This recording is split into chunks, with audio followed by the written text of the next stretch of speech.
സന്തോഷവും ആഗ്രഹവുമായിട്ട് നമ്മൾ ബന്ധപ്പെടുത്തും. എന്തെങ്കിലും ഒരു കാര്യം വേണം, നമുക്കൊരു വിചാരം വരും, പിന്നെ അത് കിട്ടുന്നത് വരെ മനസ്സിനൊരു സമാധാനമില്ലാത്ത അവസ്ഥ. അവിടെയാണ് പ്രശ്നം. അപ്പോഴാണ് ആഗ്രഹങ്ങൾ നമ്മുടെ ജീവിതത്തിൽ പ്രശ്നങ്ങളായിട്ട് മാറുന്നത്. പിന്നെ അത് കിട്ടുന്നത് വരെ അതിനു വേണ്ടിയിട്ട് കിടന്നുകൊണ്ടുള്ള കഷ്ടപ്പാടുകളാണ്. കിട്ടിക്കഴിഞ്ഞാൽ പിന്നെ അത് കിട്ടിക്കഴിയുമ്പോഴുള്ള കഷ്ടപ്പാടുകളാണ്. ഇതിൻ്റെ അർത്ഥം ഇതിന് അർത്ഥം നമ്മുടെ ജീവിതത്തിലെ ഇതൊന്നും വേണ്ട എന്നല്ല. നമുക്ക് ജീവിതം മുഴുവനും ആസ്വദിക്കാൻ വേണ്ടിയിട്ട് ഇവിടെ കിടക്കുന്നുണ്ട്. എല്ലാം വേണം. നല്ല വീട് വേണം, ഇഷ്ടം പോലെ പൈസ ബാങ്കിൽ വേണം, ഇതെല്ലാം വേണം. പക്ഷേ എന്തെങ്കിലും ഒരു കാര്യം നമ്മൾ വിചാരിച്ചിട്ട് അത് നടന്നില്ല എന്നും പറഞ്ഞുകൊണ്ട് നമ്മൾ വിഷമിച്ചിരുന്നിട്ട് കാര്യമില്ല. പിന്നെ ഒരു ആഗ്രഹം നടക്കുമ്പോൾ അതിനോടൊപ്പം ദുരിതങ്ങളും ഉണ്ട്. ഭൗതികമായിട്ടുള്ള എന്ത് കാര്യം നമ്മൾ സാധിച്ചെടുത്താലും അതിനോടൊപ്പം ഒരു ദുരിതവും കൂടി വരും. അല്ലാതെ ഒരു കാര്യവും നമുക്ക് ജീവിതത്തിൽ ഇതുവരെ നടന്നിട്ടില്ല. നമ്മൾ നോക്കിയാൽ അറിയാം അല്ലേ? ജീവിതത്തിൽ എന്ത് കാര്യമാണെങ്കിലും അങ്ങനെയാണ്. കൂടുതൽ പൈസ ആയാലും പ്രശ്നമാണ്. പ്രശസ്തിയുള്ളവർക്ക് എന്താണ്? പ്രശസ്തി നഷ്ടപ്പെടുമോ എന്ന് ഓർത്തുകൊണ്ട് പിന്നെ അവർക്ക് അതെടുത്ത ടെൻഷൻ. വലിയ ശക്തിയുള്ളവർക്ക് എന്താണ്? അത് ആരോഗ്യം കൂടുതലുള്ളവർക്ക് ആരോഗ്യത്തിന് ചെറിയൊരു പ്രശ്നം വന്നാൽ പോലും അവർക്ക് പിന്നെ ബുദ്ധിമുട്ടാണ്. അതെ, എങ്ങനെയാണ് നമുക്ക് എന്തെങ്കിലും ഉണ്ടെങ്കിൽ അത് നഷ്ടപ്പെടുമോ എന്നുള്ള പേടി. അപ്പൊ എപ്പോഴും ഇതാണ് അതൃപ്തിയാണ്. അതൃപ്തിക്ക് വേണ്ടിയിട്ടുള്ള എന്തെങ്കിലുമൊക്കെ കാര്യങ്ങൾ ഇങ്ങനെ നമ്മൾ ഗവേഷണം ചെയ്ത് കണ്ടുപിടിക്കാൻ വേണ്ടിയിട്ട് വിദഗ്ധരാണ്. സന്തോഷം കളയാൻ വേണ്ടിയിട്ടേ അല്ലേ? എന്തെങ്കിലുമൊക്കെ കാര്യങ്ങൾ നമ്മൾ കണ്ടെത്തിക്കൊണ്ടേയിരിക്കും. സന്തോഷം കണ്ടെത്താൻ വേണ്ടിയിട്ട് നമുക്ക് നൂറ് കാരണങ്ങൾ അല്ലെങ്കിൽ ആയിരക്കണക്കിന് കാര്യങ്ങൾ നമുക്ക് കണ്ടെത്താൻ വേണ്ടിയിട്ട് പറ്റും നമ്മൾ ചിന്തിച്ചു കഴിഞ്ഞാൽ. പക്ഷേ സന്തോഷത്തോടു കൂടിയിട്ട് ഇരിക്കാൻ വേണ്ടിയിട്ട് എന്താണ്? തൃപ്തിയോട് കൂടിയിട്ട് ഇരിക്കാൻ വേണ്ടിയിട്ട് എന്താണ്? ഒരൊറ്റ തീരുമാനം. എന്താണ്? ഈ നിമിഷം ഞാൻ തൃപ്തിയോട് കൂടിയിട്ട് ഇരിക്കാൻ വേണ്ടിയിട്ട് തീരുമാനിച്ചു. അത് ഏതവസ്ഥയിലും. അതാണ് ഏറ്റവും പ്രധാനപ്പെട്ട കാര്യം. അത് പുറത്തു നിന്നുള്ള ഒരു വസ്തു തരുന്നതല്ല, നമ്മുടെ ഉള്ളിൽ തന്നെ ഉള്ളതാണ്. അത് നമ്മൾ അനുഭവിച്ചുകൊണ്ട് ഇരിക്കുന്നുണ്ട്. ഒരു പ്രാവശ്യം ധ്യാനാവസ്ഥയിലേക്ക് പോകുന്ന സമയത്ത് നമ്മൾ ഉള്ളിലാണ് ആ സന്തോഷം, ഉള്ളിലാണ് ആ സമാധാനം എന്നുള്ള സത്യത്തെ നമ്മൾ വീണ്ടും തിരിച്ചറിഞ്ഞുകൊണ്ടിരിക്കുന്നുണ്ട്. പക്ഷെ നമ്മുടെ മനസ്സെന്ത് ചെയ്യും? മനസ്സ് വീണ്ടും നമ്മുടെ ബുദ്ധി എന്ന് പറയാൻ പറ്റത്തില്ല, നമ്മുടെ പൊട്ട ബുദ്ധി പറഞ്ഞുകൊണ്ടിരിക്കും പുറത്തുള്ള ഏതോ ഒരു സാധനമോ അല്ലെങ്കിൽ ഏതോ ഒരു ആഗ്രഹ പൂർത്തീകരണമോ ആണ് എനിക്ക് സന്തോഷം തരുന്നതെന്ന് പിന്നെയും പറഞ്ഞുകൊണ്ടിരിക്കും. എന്നിട്ട് അതിൻ്റെ പുറകെ ഓടും. കിട്ടിയില്ലെങ്കിലും വിഷമം, കിട്ടിയാലും വിഷമം. ഇതാണ് നമ്മുടെ ജീവിതത്തിൽ എപ്പോഴും സംഭവിച്ചുകൊണ്ടിരിക്കുന്നത്. അപ്പം അതിനെക്കുറിച്ചിട്ടാണ് പ്രധാനമായിട്ടും പറഞ്ഞുകൊണ്ടിരുന്നത്. അപ്പോൾ ഇതിൻ്റെയൊക്കെ പരിഹാരം എന്ന് പറഞ്ഞാൽ എന്താണ്? പരിഹാരം എന്ന് പറഞ്ഞാൽ നമ്മുടെ ഉള്ളിലാണ് എല്ലാ സമാധാനം. നമ്മുടെ ഉള്ളിൽ മാത്രമേ ഉള്ളൂ സമാധാനം. അല്ലെങ്കിൽ നമ്മളെടുക്കുന്ന തീരുമാനം തൃപ്തിയോട് കൂടിയിട്ടിരിക്കും. ഞാൻ ഈ നിമിഷം തൃപ്തിയോട് കൂടിയിട്ടിരിക്കാൻ തീരുമാനിച്ചു. അതാണ് നമ്മൾ എടുക്കേണ്ട ഒരു തീരുമാനം. അത് വേറെ ആർക്കും നിങ്ങൾക്ക് വേണ്ടിയിട്ട് ആ തീരുമാനം എടുത്തു തരാൻ വേണ്ടിയിട്ട് പറ്റില്ല. നമുക്ക് സ്വന്തമായിട്ട് തീരുമാനിക്കാനേ പറ്റുള്ളൂ. ഞാനിവിടെ കിടന്ന് ഇന്ന് രാവിലെ മുതൽ വൈകുന്നേരം വരെ കിടന്ന് അലച്ചാലും നിങ്ങൾ അതിന് വേണ്ടിയിട്ട് ഒരു തീരുമാനം എടുത്തില്ല എങ്കിൽ നമ്മുടെ ജീവിതത്തിൽ ഒരു മാറ്റം ഉണ്ടാകാൻ വേണ്ടിയിട്ട് പോകുന്നില്ല. ശരിയല്ലേ? പ്രശ്നങ്ങളെല്ലാം മാറിയിട്ട് സന്തോഷിക്കാൻ പറ്റുമോ? ഇല്ല. അങ്ങനെ ഒരു സന്തോഷം ഇതുവരെ ആരുടെയും ജീവിതത്തിൽ ഉണ്ടായിട്ടില്ല, ഇനി ഉണ്ടാകാനും പോകും. അപ്പൊ ഈ നിമിഷം ഈ അവസ്ഥയിൽ സന്തോഷിക്കാൻ വേണ്ടിയിട്ടുള്ള തീരുമാനം എടുത്തോ? എടുത്തെങ്കിൽ മുഖത്തൊരു പുഞ്ചിരി കാണണം. ഈ അവസ്ഥയിൽ സന്തോഷിക്കാൻ വേണ്ടിയിട്ട് തീരുമാനിച്ചിട്ടുണ്ടെങ്കിൽ. അപ്പം നമ്മൾ ഇന്നത്തെ നമ്മുടെ സ്നേഹത്തിന് സംഘർഷവും അറിയില്ല. നമ്മൾ നോക്കിയാൽ അറിയാം, സ്നേഹിക്കുന്ന ആൾക്കാരാണ് നമുക്ക് പ്രശ്നങ്ങളെല്ലാം ഉണ്ടാക്കിക്കൊണ്ടിരിക്കുന്നത്. ഇതുവരെ അല്ലാത്ത ഒരു മനുഷ്യനും നമ്മുടെ ജീവിതത്തിൽ ചിലപ്പം ആക്സിഡൻ്റ് ഒക്കെ ഉണ്ടാകും, പരിചയമില്ലാത്ത ആൾക്കാരുമായിട്ടൊക്കെ പ്രശ്നങ്ങളൊക്കെ ഉണ്ടാകും. അങ്ങനെ വളരെ അപൂർവമായിട്ടേ നമുക്ക് ബന്ധപ്പെട്ട് നിൽക്കാത്ത ആൾക്കാർ നമ്മുടെ ജീവിതത്തിൽ പ്രശ്നങ്ങൾ ഉണ്ടാക്കിയിട്ടുള്ളൂ. ശരിയില്ലേ? നമ്മളൊക്കെ സമാധാനം കളഞ്ഞുകൊണ്ടിരിക്കുന്നതൊക്കെ ആരാ? നമ്മൾ സ്നേഹിക്കുന്ന ആൾക്കാരാണ്. അതിന് ആർക്കും യാതൊരു സംശയവും വേണ്ട. ഏതെങ്കിലും രീതിയിൽ നിങ്ങളുമായിട്ട് അടുപ്പമുള്ള ആൾക്കാരാണ് നിങ്ങളുടെ ജീവിതത്തിൽ എല്ലാ പ്രശ്നങ്ങളും ഉണ്ടായിക്കൊണ്ടിരിക്കുന്നത്. പക്ഷേ നമുക്കിതില്ല ജീവിക്കാൻ പറ്റുമോ? ഇല്ല. ഒരു ബന്ധവും വേണ്ട എന്ന് പറഞ്ഞിട്ട് കാട്ടിൽ പോയി ജീവിക്കാൻ പറ്റുമോ? ഇല്ല, ഒരിക്കലും പറ്റില്ല. അല്ലേ? കാട്ടിൽ ചെന്നിട്ട് വല്ല സമാധാനം ഉണ്ടോ? എന്നാലും സമാധാനം വീട്ടിലെ കാര്യം ആലോചിച്ചുകൊണ്ടിരിക്കും. ഇതും തലേ ചുമന്നുകൊണ്ടല്ലേ പോകുന്നത്. അപ്പം പിന്നെ കാട്ടിൽ ചെന്ന് ഒറ്റയ്ക്ക് ഇരുന്നിട്ടും ഗുഹയിൽ ചെന്നിരുന്നിട്ടും ഒന്നും ഒരു കാര്യമില്ല. ഇത് തലേ ചുമന്നുകൊണ്ട് നടക്കുന്നിടത്തോളം കാലം നമുക്ക് ഒരു രക്ഷയില്ല എന്നാണ്. അപ്പം ലോകഭേദ വ്യാപാരം ന്യാസ, അതായത് ഇതിൽ നിന്ന് രക്ഷപ്പെടാൻ വേണ്ടിയുള്ള ഒരേ ഒരു മാർഗം ന്യാസ എന്ന് പറഞ്ഞു കഴിഞ്ഞാൽ എല്ലാം ഉപേക്ഷിക്കുക എന്നാണ്. ഇപ്പൊ സന്യാസ എന്ന് പറഞ്ഞു കഴിഞ്ഞാൽ എല്ലാം ഉപേക്ഷിച്ചവൻ എന്നാണ് അർത്ഥം. എല്ലാം ഉപേക്ഷിച്ചവൻ. നമുക്കറിയാം സന്യാസം സ്വീകരിക്കുന്ന ആൾക്കാരുണ്ടല്ലേ, ഓരോ സമ്പ്രദായത്തിലും സന്യാസം സ്വീകരിക്കുന്ന ആൾക്കാരുണ്ട്. അവർ പിന്നെ എന്ത് ചെയ്യും? അവർ എല്ലാം ഉപേക്ഷിക്കും. അതിൻ്റെ ഭാഗമായിട്ട് തലമുടി മുതലേ മുണ്ടനം ചെയ്ത് കളയും. പിന്നെന്താ, കുടുംബവുമായിട്ടുള്ള ബന്ധമെല്ലാം വേർപെടുത്തും. പിന്നെ അവർക്ക് ലോകം മുഴുവനും അവരുടെ വീടാണ്. വീടും ആരുമായിട്ട് യാതൊരു അറ്റാച്ച്മെന്റും ഇല്ല. ആഗ്രഹങ്ങളെല്ലാം ഇല്ലാതാക്കുന്നു. എന്നൊക്കെ വിചാരിച്ചിട്ടാണ് കാഷായമൊക്കെ എടുത്ത് ഇടുന്നത്. പക്ഷെ ഇട്ട് കഴിയുമ്പോഴാണ് പലർക്കും മനസ്സിലാകുന്നത് ഇത് വിചാരിച്ച പോലെ അത്ര എളുപ്പമുള്ള പരിപാടികളൊന്നും അല്ല. ഇട്ടല്ലോന്നും ആയിപ്പോയി, ഇട്ടും പോയി, ആഗ്രഹങ്ങളൊന്നും അവസാനിക്കുന്നുമില്ല, ആകപ്പാടെ പ്രശ്നമായി. അങ്ങനെ കിടന്ന് കഷ്ടപ്പെടുന്ന ഒരുപാട് സന്യാസിമാരുണ്ട്. അത് മനസ്സിൻ്റെ ഒരു അവസ്ഥയാണ് ഈ സന്യാസം എന്ന് പറയുന്നത്. അപ്പോൾ ഇതിന് ഗൂഢമായിട്ടൊരു അർത്ഥമുണ്ടെന്നാണ് ഗുരുജി പറയുന്നത്. ഗൂഢമായിട്ടുള്ള അർത്ഥം എന്താണെന്ന് വെച്ച് കഴിഞ്ഞാൽ കേന്ദ്രീകൃത ന്യായം. കേന്ദ്രീകൃത ന്യായം എന്ന് പറഞ്ഞാൽ ഉള്ളിലെ സമാധാനം എന്ന് പൂർണ്ണമായിട്ടും മനസ്സിലാക്കിയിട്ടുള്ള ആള്, പൂർണ്ണമായിട്ടും അനുഭവിച്ചിട്ടുള്ള ഒരാൾ. അങ്ങനെ ഒരാൾക്ക് യഥാർത്ഥത്തിലുള്ള ഒരു സന്യാസിയാകാൻ വേണ്ടിയിട്ട് സാധിക്കൂ. എന്താണ്, എല്ലാ സന്തോഷവും എൻ്റെ ഉള്ളിൽ നിന്ന് ഉണ്ടെന്നുള്ള സത്യം പൂർണ്ണമായിട്ടും മനസ്സിലാകാൻ വേണ്ടിയിട്ട് തുടങ്ങുമ്പോൾ പിന്നെ പുറത്തുള്ള എന്തെങ്കിലും ഒരു വസ്തുവിൻ്റെ പുറകെ ഓടാൻ വേണ്ടിയിട്ട് തോന്നുമോ? ഇല്ല. പക്ഷെ അത് നമുക്ക് പൂർണ്ണമായിട്ടും നമുക്ക് ബോധ്യമാവണം.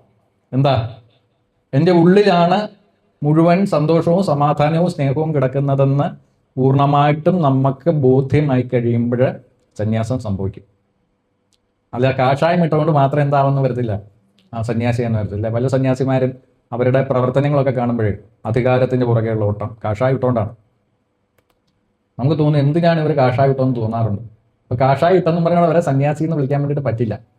അപ്പം നമ്മൾ ഗൃഹസ്ഥനായിട്ടിരിക്കുന്ന സമയത്ത് തന്നെ നമുക്ക് സന്യാസിയാവും. അല്ലെങ്കിൽ നമ്മുടെ സംസ്കാരത്തിൽ നോക്കിയാൽ, ഭാരതത്തിൽ നോക്കിക്കഴിഞ്ഞാൽ നമ്മുടെ സന്യാസിമാരെല്ലാം ഗൃഹസ്ഥന്മാരായിരുന്നു. എല്ലാവരും കുടുംബജീവിതം നയിച്ചുകൊണ്ടിരുന്ന ആൾക്കാരായിരുന്നു. അപ്പോൾ ഈ സന്യാസം എന്ന് പറയുന്നത് നമ്മുടെ ഒരു മാനസികാവസ്ഥയാണ്. ഈ ആർത്തിയൊന്നുമില്ലാതെ നിങ്ങൾ ജീവിക്കാൻ തുടങ്ങിയാൽ എന്തായി, നിങ്ങൾ സന്യാസത്തിലേക്കുള്ള മാർഗത്തിൽ മുന്നേറാൻ വേണ്ടിയിട്ട് തുടങ്ങിയെന്നാണ്. ആർത്തി പിടിച്ചുകൊണ്ടുള്ള ഓട്ടം നിങ്ങൾ അവസാനിപ്പിക്കാൻ വേണ്ടി തുടങ്ങിയാൽ. അപ്പം ഇത് നമുക്ക് ഏറ്റവും പ്രിയപ്പെട്ട ആൾക്ക് ഒരു പ്രശ്നം ഉണ്ടാകുമ്പോൾ അത് ഇന്നലെ പറഞ്ഞതാണ്, നമ്മൾ അവർക്ക് വേണ്ടിയിട്ട് എന്തും ചെയ്യാൻ വേണ്ടിയിട്ട് തയ്യാറാവും. അല്ലെ, റോഡിൽ നമ്മൾ പലപ്പോഴും കാണുന്ന ഒരു കാഴ്ചയുണ്ട്, ആക്സിഡൻ്റ് ആയിട്ട് ഒരാൾ റോഡിൽ കിടക്കുന്നുണ്ടായിരിക്കും. അപ്പോൾ ഇയാളെ ബ്ലീഡിങ് ആയിട്ട് കിടക്കുന്നുണ്ടായിരിക്കും. അപ്പോൾ ഇയാളെ നമ്മൾ കാണും. അപ്പോൾ പലപ്പോഴും പത്രത്തിൽ സ്ഥിരമായിട്ട് വായിക്കുന്ന ഒരു വാർത്തയാണ്, റോഡ് സൈഡിൽ ഒരാൾ ആക്സിഡൻ്റ് ആയിട്ട് കിടന്നു, 100 കണക്കിന് ആൾക്കാർ കണ്ടിട്ട് എടുത്തുകൊണ്ട് പോയി. എന്നിട്ട് അവസാനം അയാൾ ആരോ എടുത്തുകൊണ്ട് പോയ സമയത്ത് അയാൾ രക്തം വാർന്ന് മരിച്ചുപോയി. പക്ഷെ നേരത്തെ അയാളെ ഹോസ്പിറ്റലിൽ എത്തിച്ചിരുന്നെങ്കിൽ ഒരുപക്ഷെ പെട്ടെന്ന് ഡോക്ടർ പറഞ്ഞത് എൻ്റെ ചെറുപ്പം മുതലും അടുത്ത കാലം വരെ ഞാൻ വായിച്ചിട്ടുള്ള വാർത്തയാണ്. അന്ന് മുതലേ തുടർന്നുകൊണ്ടിരിക്കുകയാണ് ഈ ഒരു സംഭവം. അപ്പോൾ ചിലപ്പോൾ നമ്മളും ഇങ്ങനെയുള്ളൊരു വാർത്ത കാണുന്നുണ്ടായിരിക്കും, ഇങ്ങനെ ഒരു കാഴ്ച കാണുന്നുണ്ടായിരിക്കും. നമ്മൾ അത്യാവശ്യമായിട്ട് എവിടെയെങ്കിലും പോകുന്ന സമയത്ത് റോഡ് സൈഡിൽ ഒരാൾ കിടക്കുന്നുണ്ടായിരിക്കും. അപ്പോൾ ഇയാളുടെ ബ്ലഡൊക്കെ തലേന്നൊക്കെ പൊട്ടി ഇങ്ങനെ ഒഴുകുന്നുണ്ടായിരിക്കും. ഇത് കാണുമ്പോൾ നമുക്ക് എന്തോ ഭയങ്കര വിഷമം വരും അല്ലേ? പക്ഷേ നമുക്ക് വിഷമം വന്നാലും നമ്മൾ അവിടെ ചെന്ന് നോക്കുമ്പോൾ ഈ ബ്ലഡ് കാണുമ്പോഴേ നമുക്ക് പേടിയാണ്. അപ്പോൾ നമ്മളെന്താ പറയുന്നത്, ബ്ലഡ് എനിക്ക് തലകറങ്ങും ബ്ലഡ് കണ്ടു കഴിഞ്ഞാൽ, അല്ലെങ്കിൽ ഞാൻ ഇയാളെ ഹോസ്പിറ്റലിൽ കൊണ്ടുപോയി.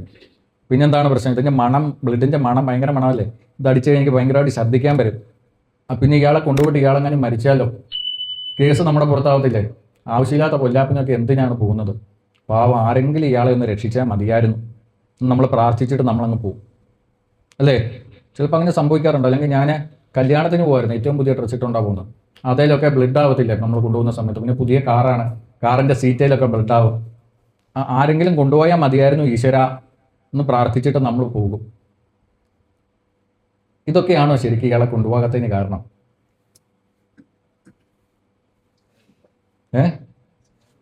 ഇതൊന്നുമല്ല, ഒരൊറ്റ കാരണമേ ഉള്ളൂ, ആ കിടക്കുന്നത് എൻ്റെ ആരുമല്ല എന്ന് നമുക്ക് എവിടെയൊരു തോന്നലുണ്ട്. അതുകൊണ്ട് മാത്രമാണ് നമ്മൾ കൊണ്ടുപോകാത്തത്. ശരിയല്ലേ? ആ കിടക്കുന്നത് എൻ്റെ അച്ഛനോ എൻ്റെ അമ്മയോ എൻ്റെ സഹോദരനോ സഹോദരിയോ എൻ്റെ ഏറ്റവും അടുത്ത ആളാണെങ്കിൽ ഈ പറഞ്ഞ എന്തെങ്കിലും കാര്യം പറഞ്ഞ് നമ്മൾ മാറി നിൽക്കുമോ? ഇല്ല. അവിടെ ചാടി ഇറങ്ങി നമ്മൾ അത് കാര്യങ്ങൾ ചെയ്യും, എങ്ങനെയെങ്കിലും കൊണ്ടുപോകും നമ്മൾ. ആ സമയത്ത് നമുക്ക് ബ്ലഡ് കണ്ടാൽ തലകറങ്ങത്തില്ല, ബ്ലഡിൻ്റെ മണം അടിച്ച് ഛർദ്ദിക്കാൻ പറ്റത്തില്ല, കേസിനെ കുറിച്ച് നമ്മൾ ചിന്തിക്കുക പോലും ഇല്ല. എങ്ങനെയും കൊണ്ടുപോകും. ഇങ്ങനെ കൊണ്ടുപോകാൻ കാരണം എന്താണ്? അയാൾ എൻ്റെ ഭാഗമാണ്. അതുകൊണ്ട് അയാളുടെ ജീവൻ സംരക്ഷിക്കേണ്ട ആരുടെ കടമയാണ്? എൻ്റെ കടമയാണ്. ആ ഒരു തോന്നലുണ്ടല്ലോ, ആ തീവ്രമായിട്ടുള്ള ഒരു ആഗ്രഹം, മറ്റേയാളെ എനിക്ക് രക്ഷിക്കണം, അതാണ് അയാളോടുള്ള ഒരു ഭക്തിയാന്ന് പറയും. അപ്പം ഇത് മുഴുവൻ ആൾക്കാരോടുമാണെങ്കിൽ നിങ്ങൾ പൂർണ്ണമായിട്ടും ഭക്തിയിലാണ്. പിന്നെ എവിടെ ആക്സിഡന്റ് കണ്ടാലും നിങ്ങൾക്ക് അവിടെ നിർത്താതിരിക്കാൻ പറ്റില്ല, എവിടെ പ്രശ്നം ഉണ്ടെങ്കിലും നിങ്ങൾ ഇടപെടും. അത് വെറുതെ ഇരിക്കാൻ വേണ്ടിയിട്ട് പറ്റില്ല. എല്ലാ കാഴ്ചകളും, എല്ലാ ജീവജാലങ്ങളോടും നിങ്ങൾക്ക് ഒരേപോലത്തെ സ്നേഹമായിരിക്കും, എല്ലാത്തിനോടും. അപ്പം അങ്ങനെ ഉണ്ടെങ്കിൽ നിങ്ങൾ എന്താണ്, ഭക്തിയിലേക്ക് ഉയർന്നു എന്നാണ്. പക്ഷേ ഇത് എപ്പോഴും സാധിച്ചു എന്ന് വരില്ല. നമ്മളിങ്ങനെ ജീവിച്ചുകൊണ്ടിരിക്കുന്ന സമയത്ത് എപ്പോഴും ഈ സ്നേഹവും ഉയർന്ന ഒരവസ്ഥയിലും ഒക്കെ ആവണമെന്നൊന്നുമില്ല. കാരണം എന്താ, എപ്പോഴും നമ്മുടെ പ്രശ്നമല്ല ഏറ്റവും വലുതായിട്ടിരിക്കുന്നത്. അതിനെക്കുറിച്ചിട്ട് ആലോചിച്ചുകൊണ്ടിരിക്കുന്ന കാരണം നമുക്ക് വേറെ ആരുടെ ഒരു കാര്യത്തിൽ ഇടപെടാൻ വേണ്ടിയിട്ടുള്ള ഒരു മാനസികാവസ്ഥയില്ല.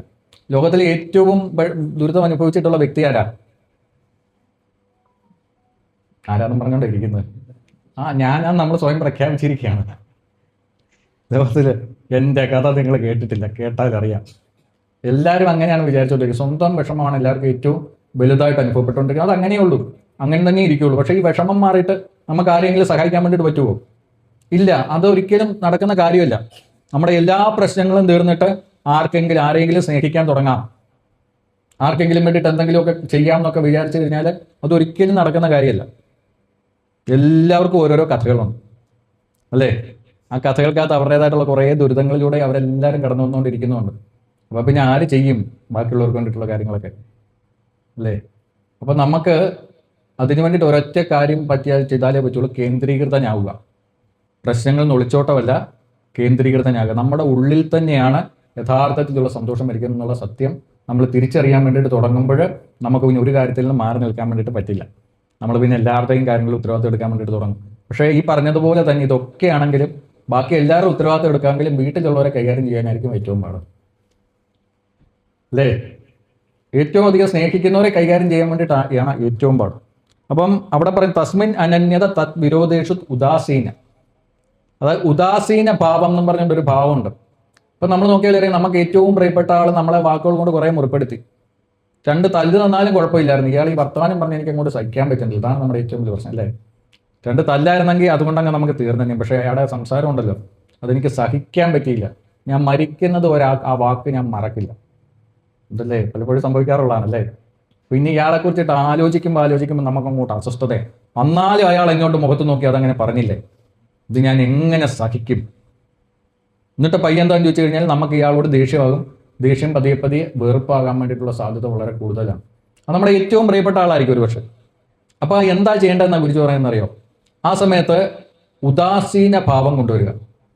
ഈ പറയുന്ന ആൾ എൻ്റെ ആരുമല്ല എന്നങ്ങ് വിചാരിച്ചിട്ട്, നമ്മളെ വിഷമിപ്പിച്ചില്ലേ, ഇയാൾ എൻ്റെ ആരുമല്ല, അയാൾ ഒരു വഴിപോക്കൻ, ഇയാളോ. ഈ സ്വന്തം എന്നുള്ള തോന്നലിനോടൊപ്പമാണ് നമ്മുടെ ഈ വേദന കൂടിക്കൂടി വരുന്നത്. എത്രയും സ്വന്തം തോന്നുന്നു അത്രയും വേദന കൂടും. അപ്പം നമ്മളെ ഭയങ്കരമായിട്ട് വിഷമിപ്പിച്ച സമയത്ത് നമുക്ക് പക്ഷേ അയാളുമായിട്ടുള്ള ബന്ധം വിട്ടിട്ട് പോകാൻ പറ്റില്ല. അത് തുടർന്നേ പറ്റുള്ളൂ, അല്ലേ? അപ്പം നമ്മൾ എന്ത് ചെയ്യണം? അയാൾ എൻ്റെ ആരുമല്ല. ഉദാസീന ഭാവം. നമ്മൾ റോഡേ പോയിക്കൊണ്ടിരിക്കുന്ന സമയത്ത് ഇതുവരെ പരിചയമില്ലാത്ത ഒരാൾ നിങ്ങളുടെ ഹൃദയത്തെ ഞാൻ മുറിപ്പെടുത്തിയിട്ടില്ല. കാരണം വെച്ചാൽ അവരുമായിട്ട് നിങ്ങൾക്ക് ഒരു ബന്ധവുമില്ല.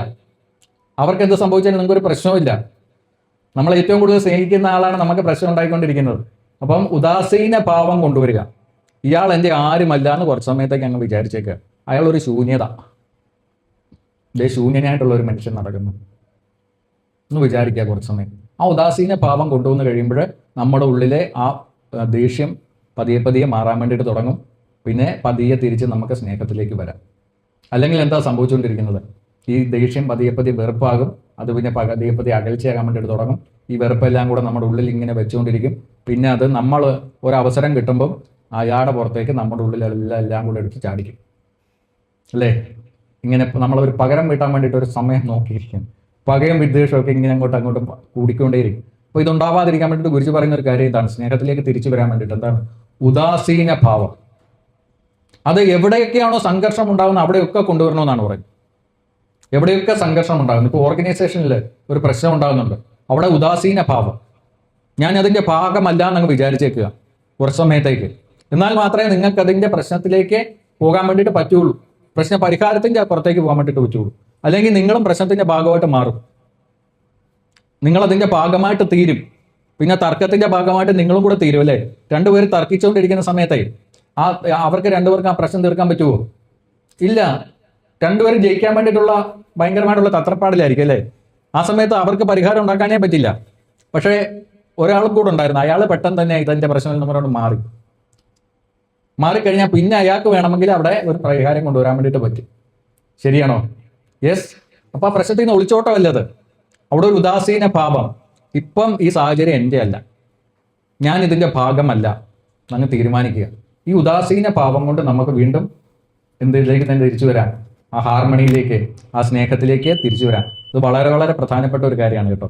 നമ്മുടെ വീട്ടിലെ നമ്മുടെ ഏറ്റവും പ്രിയപ്പെട്ടവരൊക്കെ ആയിട്ട് ഇങ്ങനെ പ്രശ്നങ്ങൾ ഉണ്ടാകുന്ന സമയത്ത് കുറച്ച് സമയത്തേക്ക് ആ ഒരു ഉദാസീന ഭാവം കൊണ്ടുവരും. ഇതെൻ്റെ ആരുമല്ല എന്നങ്ങ് വിചാരിച്ചേക്ക്. എന്നിട്ട് കുറച്ച് കഴിയുമ്പോൾ സ്പേസ് കിട്ടും. ജീവിതകാലത്തേക്ക് മുഴുവൻ ആരുമല്ലെന്ന് വിചാരിച്ചുകൊണ്ടിരിക്കരുത്. അങ്ങനെ ആ മനസ്സിനെ കല്ലാക്കിയിട്ട് ഇയാളെൻ്റെ ആരുമല്ല, ഇയാളെൻ്റെ ആരും, അങ്ങനെയല്ല. നമുക്ക് സ്നേഹം കൊണ്ട് മാറ്റാൻ പറ്റാത്തതായിട്ട് ആരുമില്ല. ശരിയല്ലേ? അത് ഗുരു ഇതിനോടൊക്കെ പറയുന്ന വളരെ മനോഹരമായിട്ടുള്ള ഒരു അറിവുണ്ട് കേട്ടോ. നമ്മളോട് പറഞ്ഞിട്ടുണ്ട്, മറ്റുള്ളവരുടെ തെറ്റുകളുടെ പുറകിലെ ഉദ്ദേശം കാണരുത് എന്ന് പറഞ്ഞിട്ടുണ്ട്. ഇവിടെ ഗുരുജി പറയാണ്, മറ്റുള്ളവരുടെ തെറ്റിന്റെ പുറകിലെ ഉദ്ദേശം കാണണം. എന്ത് കളിയല്ലേ! ഉദ്ദേശം നിങ്ങൾ കാണണം. അപ്പോൾ ഒരു ഉദ്ദേശമുണ്ട്, ഒരു ശരിയായിട്ടുള്ളൊരു കാരണം കാണും ഒരാളെ തെറ്റ് ചെയ്തതിൻ്റെ പുറകിൽ. മിക്കവാറും ഭാര്യയും ഭർത്താവും തമ്മിൽ പ്രശ്നങ്ങൾ ഉണ്ടാകുന്നതിൻ്റെ പ്രധാനപ്പെട്ട കാരണം ഭാര്യ ഭർത്താവല്ല അറിയാതെ എന്തെങ്കിലും ഒരു കാര്യം ചെയ്യും, അല്ലെങ്കിൽ ഭർത്താവ് ഭാര്യ അറിയാതെ എന്തെങ്കിലും ഒരു കാര്യം ചെയ്യും. അത് മൂന്നാമതൊരാളിൽ നിന്ന് അറിഞ്ഞു കഴിയുമ്പോൾ അതാണ് ഏറ്റവും വലിയ ഹർട്ടിങ്, അല്ലേ? എന്നിൽ നിന്നും ഇവള് അല്ലെങ്കിൽ ഇയാള് എന്തോ ഒരു കാര്യം ഒളിച്ചു വെച്ചു, അതെനിക്ക് സഹിക്കാൻ പറ്റിയില്ല. ഇത്രയും നാളെ ഞങ്ങൾ ഒരുമിച്ച് ജീവിച്ചിട്ട് ഇതൊന്ന് പറയാൻ വേണ്ടിയുള്ള ധൈര്യം പോലെ ഇയാൾക്കില്ലേ? എന്നോട് കള്ളം പറഞ്ഞു, സഹിക്കാൻ പറ്റുന്നില്ല. അപ്പോൾ ഗുരുജി പറയുന്നത് അതിൻ്റെ പുറകിൽ ഒരു ഉദ്ദേശം കാണാം. ഉദ്ദേശം എന്ന് പറഞ്ഞാൽ എന്താണ്? ഇയാളെ ഞാൻ ചതിച്ചു എന്നുള്ളൊരു ഉദ്ദേശമായിട്ട് നമുക്ക് കാണാം. അതല്ല, അതിൻ്റെ പുറകെ വേറൊരു ഉദ്ദേശമുണ്ട്. എന്താണെന്നറിയോ? നിങ്ങളെ അയാൾ അത്രയും സ്നേഹിക്കുന്നുണ്ട്. നിങ്ങളുടെ സ്നേഹം നഷ്ടപ്പെടുമോ എന്ന് വിചാരിച്ചിട്ടാണ് അയാൾ എന്ത് ചെയ്തത്? അത് ഒളിച്ചു വെച്ചത്. പങ്കാളികളൊക്കെ അങ്ങനെയാണ് ചെയ്തുകൊണ്ടിരിക്കുന്നത്, അല്ലേ? അയാൾ ഇത് അറിഞ്ഞു കഴിഞ്ഞാൽ അയാളുടെ സ്നേഹം നഷ്ടപ്പെടുമോ എന്നുള്ള പേടിയാണ്. ആ പേടി കാരണമാണ് ഈ ഒളിച്ചുവെക്കലൊക്കെ നടന്നുകൊണ്ടിരിക്കുന്നത്. അപ്പൊ അതാണ് ശരിയായിട്ടുള്ള ഒരു ഉദ്ദേശം കാണൽ എന്ന് പറയുന്നത്. അപ്പം നമ്മൾ ഉദ്ദേശം കാണണം. എന്തിന്റെ പുറകിൽ ഒരു ഉദ്ദേശം ഉണ്ടാവും. അപ്പം നമ്മൾ നോക്കിയാൽ അറിയാം, നമുക്ക് ചില സമയത്ത് ചില ആൾക്കാരെ അക്സെപ്റ്റ് ചെയ്യാൻ വേണ്ടിയിട്ട് ഭയങ്കര പാടായിരിക്കും, ഭയങ്കര മോശമായിട്ടുള്ള രീതിയിലായിരിക്കും നമ്മുടെ അടുത്ത് പെരുമാറുന്നത്. ആവശ്യമില്ലാതെ ഭയങ്കരമായിട്ട് ദേഷ്യപ്പെടുന്നു, ചെറിയ കാര്യത്തിന് പോലും ചാടിക്കടിക്കാൻ വരുന്നു. നമുക്ക് സഹിക്കാൻ പറ്റില്ല. ഇയാളൊക്കെ എങ്ങനെ സഹിക്കും നമുക്ക് ചിലപ്പോൾ തോന്നാറുണ്ട്. ഒരു കാര്യമില്ല, ഇത്രയും ചെറിയ കാര്യത്തിന് ഇത്രയും കിടന്ന് ചാടേണ്ട വലിയ ആവശ്യമുണ്ടോ എന്നൊക്കെ ചിലപ്പോൾ നമുക്ക് തോന്നും. നമുക്ക് വേണമെങ്കിൽ അയാളെ സഹിക്കാം. ഇയാൾ ഇങ്ങനെ ചാടുന്ന ആളാണെന്നും പറഞ്ഞുകൊണ്ട് നമുക്ക് വേണമെങ്കിൽ സഹിക്കാം. പക്ഷേ ഈ സഹനം എന്ത് സംഭവിക്കും? സഹനം ഒരു അഗ്നിപർവ്വതം പോലെ കുറച്ച് കഴിയുമ്പോൾ അതങ്ങ് പൊട്ടി ചാടും. അല്ല, സഹിച്ച് അങ്ങനെയാണ്. അക്സെപ്റ്റൻസ് മാത്രമേ ഉള്ളെങ്കിൽ അതാണ് സംഭവിക്കുന്നത്. എന്താണെന്ന് വെച്ച് കഴിഞ്ഞാൽ അയാളെ അതേപോലെ സ്വീകരിക്കാൻ പറഞ്ഞിട്ടുണ്ട്. ഇയാൾ ദേഷ്യപ്പെടുന്ന ആളാണ്. എന്നാൽ പിന്നെ അയാൾ ദേഷ്യപ്പെട്ടോട്ടെ. ഇതിങ്ങനെ സഹിച്ച് പിന്നെ അവസാനം നമ്മൾ പിന്നെ ഒരു പൊട്ടിത്തെറി, അല്ലേ? അപ്പൊ എന്താണ് കാര്യം? അപ്പൊ അതിന്റെ പുറകിൽ ഒരു ഉദ്ദേശം കാണാം. ഉദ്ദേശം കാണുക എന്ന് പറഞ്ഞാൽ എന്താണ്? നമ്മൾ ചിലപ്പം ഇതുപോലെ ഒരു കാര്യമില്ലാതെ ആരുടെയെങ്കിലൊക്കെ പുറത്ത് ചാടാറുണ്ടായിരിക്കും. ഉണ്ടോ ഇല്ലയോ? ഉണ്ട്. ആ സമയത്ത് നമ്മുടെ മാനസികാവസ്ഥ എന്താ? വളരെ സന്തോഷത്തിലും സമാധാനത്തിലും ആണോ? അല്ല, നമുക്ക് നമ്മുടെ മനസ്സിനെ കൈകാര്യം ചെയ്യാൻ വേണ്ടിയിട്ട് പറ്റുന്നില്ല. ശരിയല്ലേ? ദയനീയമായിട്ടുള്ള ഒരു അവസ്ഥയിലാണ്. ഏതോ ഒരു പ്രശ്നം നമുക്ക് കൈകാര്യം ചെയ്യാൻ വേണ്ടിയിട്ട് പറ്റുന്നില്ല. നമുക്ക് നമ്മുടെ വികാരങ്ങളെ നിയന്ത്രിക്കാൻ വേണ്ടിയിട്ട് പറ്റുന്നില്ല. അങ്ങനെയാണ് നമുക്ക് സ്വാതന്ത്ര്യമുള്ള ഒരാളുടെ അടുത്ത് നമ്മൾ അങ്ങോട്ട് ചാടി. ശരിയല്ലേ? ഇയാളെ ഉപേക്ഷിച്ച് പോകില്ലെന്ന് ഏകദേശം ഒരു ഉറപ്പുണ്ട്. അതുകൊണ്ട് എല്ലാം കൂടെ അയാളുടെ തലയിലോട്ട് കൊണ്ടിട്ടു. തിരിച്ചും അങ്ങനെയല്ലേ സംഭവിക്കുന്നത്? യെസ്, ഇതാണ് ശരിയായിട്ടുള്ള ഉദ്ദേശം കാണൽ.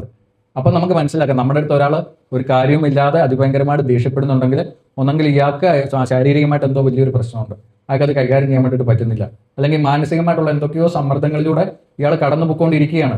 അതുകൊണ്ടാണ് അയാൾക്ക് അയാളുടെ വികാരങ്ങളെ നിയന്ത്രിക്കാൻ പറ്റാത്തത്. ഇയാളിങ്ങനെ അകാരണമായിട്ട് എന്നോട് ദേഷ്യപ്പെട്ടുകൊണ്ടിരിക്കുന്നത്. ഇങ്ങനെ ഒരു ഉദ്ദേശം നമുക്ക് കാണാൻ സാധിക്കും. അപ്പം പിന്നെ നമുക്ക് അയാളോട് ദേഷ്യം തോന്നുമോ? ഇല്ല, നമുക്ക് പിന്നെ കരുണയെ തോന്നുള്ളൂ, അല്ലേ? അപ്പം നമുക്ക് അയാളോട് കരുണ തോന്നും, അയാളെ സഹായിക്കണമെന്ന് തോന്നും. ഇങ്ങനെയൊക്കെ കാണണമെങ്കിൽ എന്ത് വേണം? ബാക്കിയുള്ളവരുടെ തെറ്റുകളുടെ പുറകിൽ ഉദ്ദേശം കാണണം. ശരിയായിട്ടുള്ള ഒരു ഉദ്ദേശമുണ്ട്. അത് കണ്ടുപിടിക്കാൻ സാധിച്ചാലുണ്ടല്ലോ എന്ത് ബന്ധങ്ങളും നമുക്ക് മനോഹരമായിട്ട് കൊണ്ടുപോകാൻ വേണ്ടിയിട്ട് സാധിക്കും. എൻ്റെ ഒരു സ്റ്റുഡൻ്റ് ഉണ്ടായിരുന്നു, എൻ്റെ വീട്ടിലുണ്ടായ ഒരു കഥയാണ് കേട്ടോ. അപ്പം നമ്മൾ ആ വീട്ടുകാരുമായിട്ട് നല്ല ബന്ധമാണ്. അപ്പം നമ്മൾ മിക്കവാറും പോകുമ്പോഴൊക്കെ അവരുടെ വീട്ടിലാണ് താമസം. ചെറിയ വീടൊക്കെയാണ്, പക്ഷേ അച്ഛനും അമ്മയും മോനും തമ്മിലുള്ള ബന്ധം കാണുമ്പോൾ നമുക്ക് കൊതി വരും. കൂട്ടുകാരെ പോലെയാണ്. അപ്പോൾ ഇവർ നമ്മുടെ വീട്ടിൽ ചെന്നാൽ ഭയങ്കര സ്വാതന്ത്ര്യമാണ്. നമുക്ക് ആ വീടിൻ്റെ അടുക്കള എപ്പോൾ വേണമെങ്കിലും കയറി ചെല്ലാം, നല്ലപോലെ ഭക്ഷണം കൊടുക്കും, വരുന്നവർക്കൊക്കെ ഭക്ഷണം കൊടുക്കും. അപ്പം ഞാൻ അവിടെ ചെന്ന് നിൽക്കുമ്പോൾ എന്നെ കാണാൻ വേണ്ടിയിട്ട് എപ്പോഴും പിള്ളേർ വരുവാണ് വൈൽ ടി പി എടുക്കുന്നത്. ചിലപ്പോൾ 5-6 പേരൊക്കെ വരിക്കും. അവർ ചിലപ്പോൾ 2-3 ദിവസമൊക്കെ താമസിക്കും എൻ്റെ കൂട്ടത്തിൽ. അപ്പോൾ അവർക്ക് എല്ലാവർക്കും ഈ അമ്മ ഇഷ്ടം പോലെ ഭക്ഷണം ഉണ്ടാക്കി കൊടുക്കും. നമ്മുടെ സ്വന്തം ആളാണ്. അപ്പോൾ അവിടുത്തെ മോനെ പഠിച്ചു കഴിഞ്ഞിട്ട് ലോൺ എടുത്തിട്ടുണ്ട്. ഈ പഠിക്കാൻ വേണ്ടിയിട്ട് ലോൺ എടുക്കുമല്ലേ കുട്ടികൾ, അങ്ങനെ ലോൺ എടുത്തിട്ട് ഇപ്പം പക്ഷേ അവൻ്റെ പഠിച്ചതിലല്ലായിരുന്നു ഇവന് ജോലി എടുക്കാൻ വേണ്ടിയിട്ട് താല്പര്യം. പക്ഷേ വീട്ടുകാരോട് അത് പറയാൻ അവന് പേടിയായി. കാരണം വെച്ചാൽ വീട്ടുകാരെ വിഷമിപ്പിക്കണമല്ലോ എന്ന് ഓർത്തിട്ട് അവൻ പഠിച്ചതാണ്. താല്പര്യമില്ലാത്ത ഒരു കാര്യം പഠിച്ചതാണ്. പഠനമൊക്കെ കഴിഞ്ഞിട്ട് അവന് പിന്നെ അങ്ങനെ ആ രീതിയിൽ മുന്നോട്ട് പോയി കഴിഞ്ഞാൽ മാനസികമായിട്ട് ഭയങ്കര പ്രശ്നം ഉണ്ടാകുമെന്ന് മനസ്സിലായി. എന്നിട്ട് അവൻ്റെ പാഷൻ പറഞ്ഞു, എനിക്ക് ഇതിന് പോകുന്നതിനാണ് താല്പര്യം പറഞ്ഞിട്ട്. പക്ഷേ ഈ പറഞ്ഞ പോലെ വിചാരിച്ച പോലെ ആ പാഷനനുസരിച്ച് പോകാൻ വേണ്ടിയിട്ട് മുന്നേറാൻ വേണ്ടിയിട്ട് പറ്റിയില്ല, അല്ലെങ്കിൽ അതിൽ നിന്നൊരു വരുമാനം കിട്ടാൻ വേണ്ടിയിട്ട് പറ്റിയില്ല. അപ്പോൾ ഈ കടം കിടന്ന് അങ്ങോട്ട് കൂടാൻ തുടങ്ങി. 3 ലക്ഷം ലോൺ എടുത്തതാണ്. അതിങ്ങനെ ഒരു 10 വർഷം കഴിയുമ്പോൾ ഒരു 12 ലക്ഷം രൂപയായി. അങ്ങനെ ഇതായി ഭയങ്കര പ്രശ്നമായി, ബാങ്കിൽ നിന്ന് ഭയങ്കര പ്രശ്നമായി. അപ്പോൾ ഇവർക്ക് ഭൂസ്വത്തായിട്ട് കുറച്ച് സ്ഥലം കിട്ടിയിട്ടുണ്ടായിരുന്നു. അത് വിൽക്കാൻ വേണ്ടിയിട്ട് തീരുമാനിച്ചു. ഇവരെല്ലാവരും കൂടെ ചേർന്ന് തീരുമാനിച്ചു. അങ്ങനെ അതൊക്കെ വിറ്റ് കഴിഞ്ഞപ്പോൾ ലോൺ അടയ്ക്കാൻ വേണ്ടിയിട്ടുള്ള പൈസയും കുറച്ച് പൈസയും കൂടെ ബാക്കി കിട്ടി. അപ്പോൾ വീട് കുറേ നാളായിട്ട് പെയിൻറ്റ് ചെയ്യാതിരിക്കുകയായിരുന്നു. വീടൊക്കെ പെയിൻറ്റ് ചെയ്യാം എന്നൊക്കെ തീരുമാനിച്ചു. അത് കഴിഞ്ഞിട്ട് അച്ഛനും മോനും കൂടെ ബാങ്കിൽ പോയി ലോൺ അടയ്ക്കാൻ വേണ്ടിയിട്ട്. എന്നിട്ട് ഇതെല്ലാം ഫിക്സ് എല്ലാം ചെയ്തു. പൈസ മുഴുവൻ അടച്ച് ലോൺ ക്ലോസ് ചെയ്യാൻ പോവാണ്. ക്ലോസ് ചെയ്യാൻ വേണ്ടിയിട്ടൊക്കെ ഇരുന്നു. ആ സമയത്ത് മകനൊന്ന് ചായ കുടിക്കാൻ വേണ്ടിയിട്ട് പുറത്തേക്ക് ഇറങ്ങി ഒരു 10 മിനിറ്റ് കഴിയുമ്പോൾ തിരിച്ചു ചെന്നപ്പം ലോണൊക്കെ ക്ലോസ് ആയിട്ട് അച്ഛൻ ഇറങ്ങാൻ നമുക്ക് പോകാം എന്നും പറഞ്ഞുകൊണ്ട് ഇറങ്ങിയിരിക്കുക. അങ്ങനെ ലോണൊക്കെ ക്ലോസ് ആയ സന്തോഷത്തിൽ രണ്ടുപേരും കൂടെ വന്നു. വലിയൊരു തലവേദന കഴിഞ്ഞല്ലോ, ബാങ്കിൽ നിന്നുള്ള വിളികൾ നീ വരത്തില്ല ഒക്കെ വിചാരിച്ച് ഇങ്ങനെ ഇരുന്ന് 3 മാസം കഴിഞ്ഞപ്പോൾ വീണ്ടും ബാങ്കിൽ നിന്ന് കോൾ വന്നു. എന്താ ബാക്കി പൈസ നിങ്ങൾ എപ്പോൾ അടയ്ക്കുമെന്ന് ചോദിച്ചു. അപ്പോൾ എന്താ ചോദിച്ചു കഴിഞ്ഞാൽ 3 ലക്ഷം രൂപ, അതായത് 12 ലക്ഷം അടയ്ക്കേണ്ടത് എത്ര അടച്ചിട്ടുള്ളൂ? 9 ലക്ഷമേ അടച്ചിട്ടുള്ളൂ. 3 ലക്ഷം ഒന്നും അടച്ചില്ല. അപ്പോൾ ഈ മോൻ തകർന്നു പോയി, മോനും അമ്മയും തകർന്നു പോയി. അതായത് ഈ മകൻ ബാങ്കിൽ നിന്ന് പുറത്തേക്ക് ഇറങ്ങിയില്ലേ, ആ സമയത്ത് അച്ഛൻ പെട്ടെന്നൊരു അഡ്ജസ്റ്റ്മെൻറ്റ് നടത്തി ബാക്കി ഞാൻ അടച്ചോളാം എന്ന് പറഞ്ഞുകൊണ്ട് 9 ലക്ഷം അടച്ചോളൂ. അപ്പോൾ ഇവർക്കിത് താങ്ങാൻ പറ്റിയില്ല. ഈ അച്ഛൻ ഇത് എന്തിനാണിത് ചെയ്തത്? ഇവരെ ഭയങ്കര ബുദ്ധിമുട്ടിലായി. അപ്പോൾ ഈ അച്ഛനും ഭയങ്കര ടെൻഷനിലിരിക്കുകയാണ്. കാരണം ബാങ്കിൽ നിന്നുള്ള കോള് വരുമെന്നുള്ള കാര്യം പുള്ളിക്കും അറിയാം. പുള്ളി ഒരു ജീവച്ഛവമായിട്ടിരിക്കുകയാണ്. അപ്പം ഭയങ്കര പ്രശ്നമായി. ഇവർ തമ്മിൽ അങ്ങോട്ടും ഇങ്ങോട്ടും മിണ്ടുന്നില്ല. ആ വീട്ടിലെ അന്തരീക്ഷം മുഴുവനും മാറി.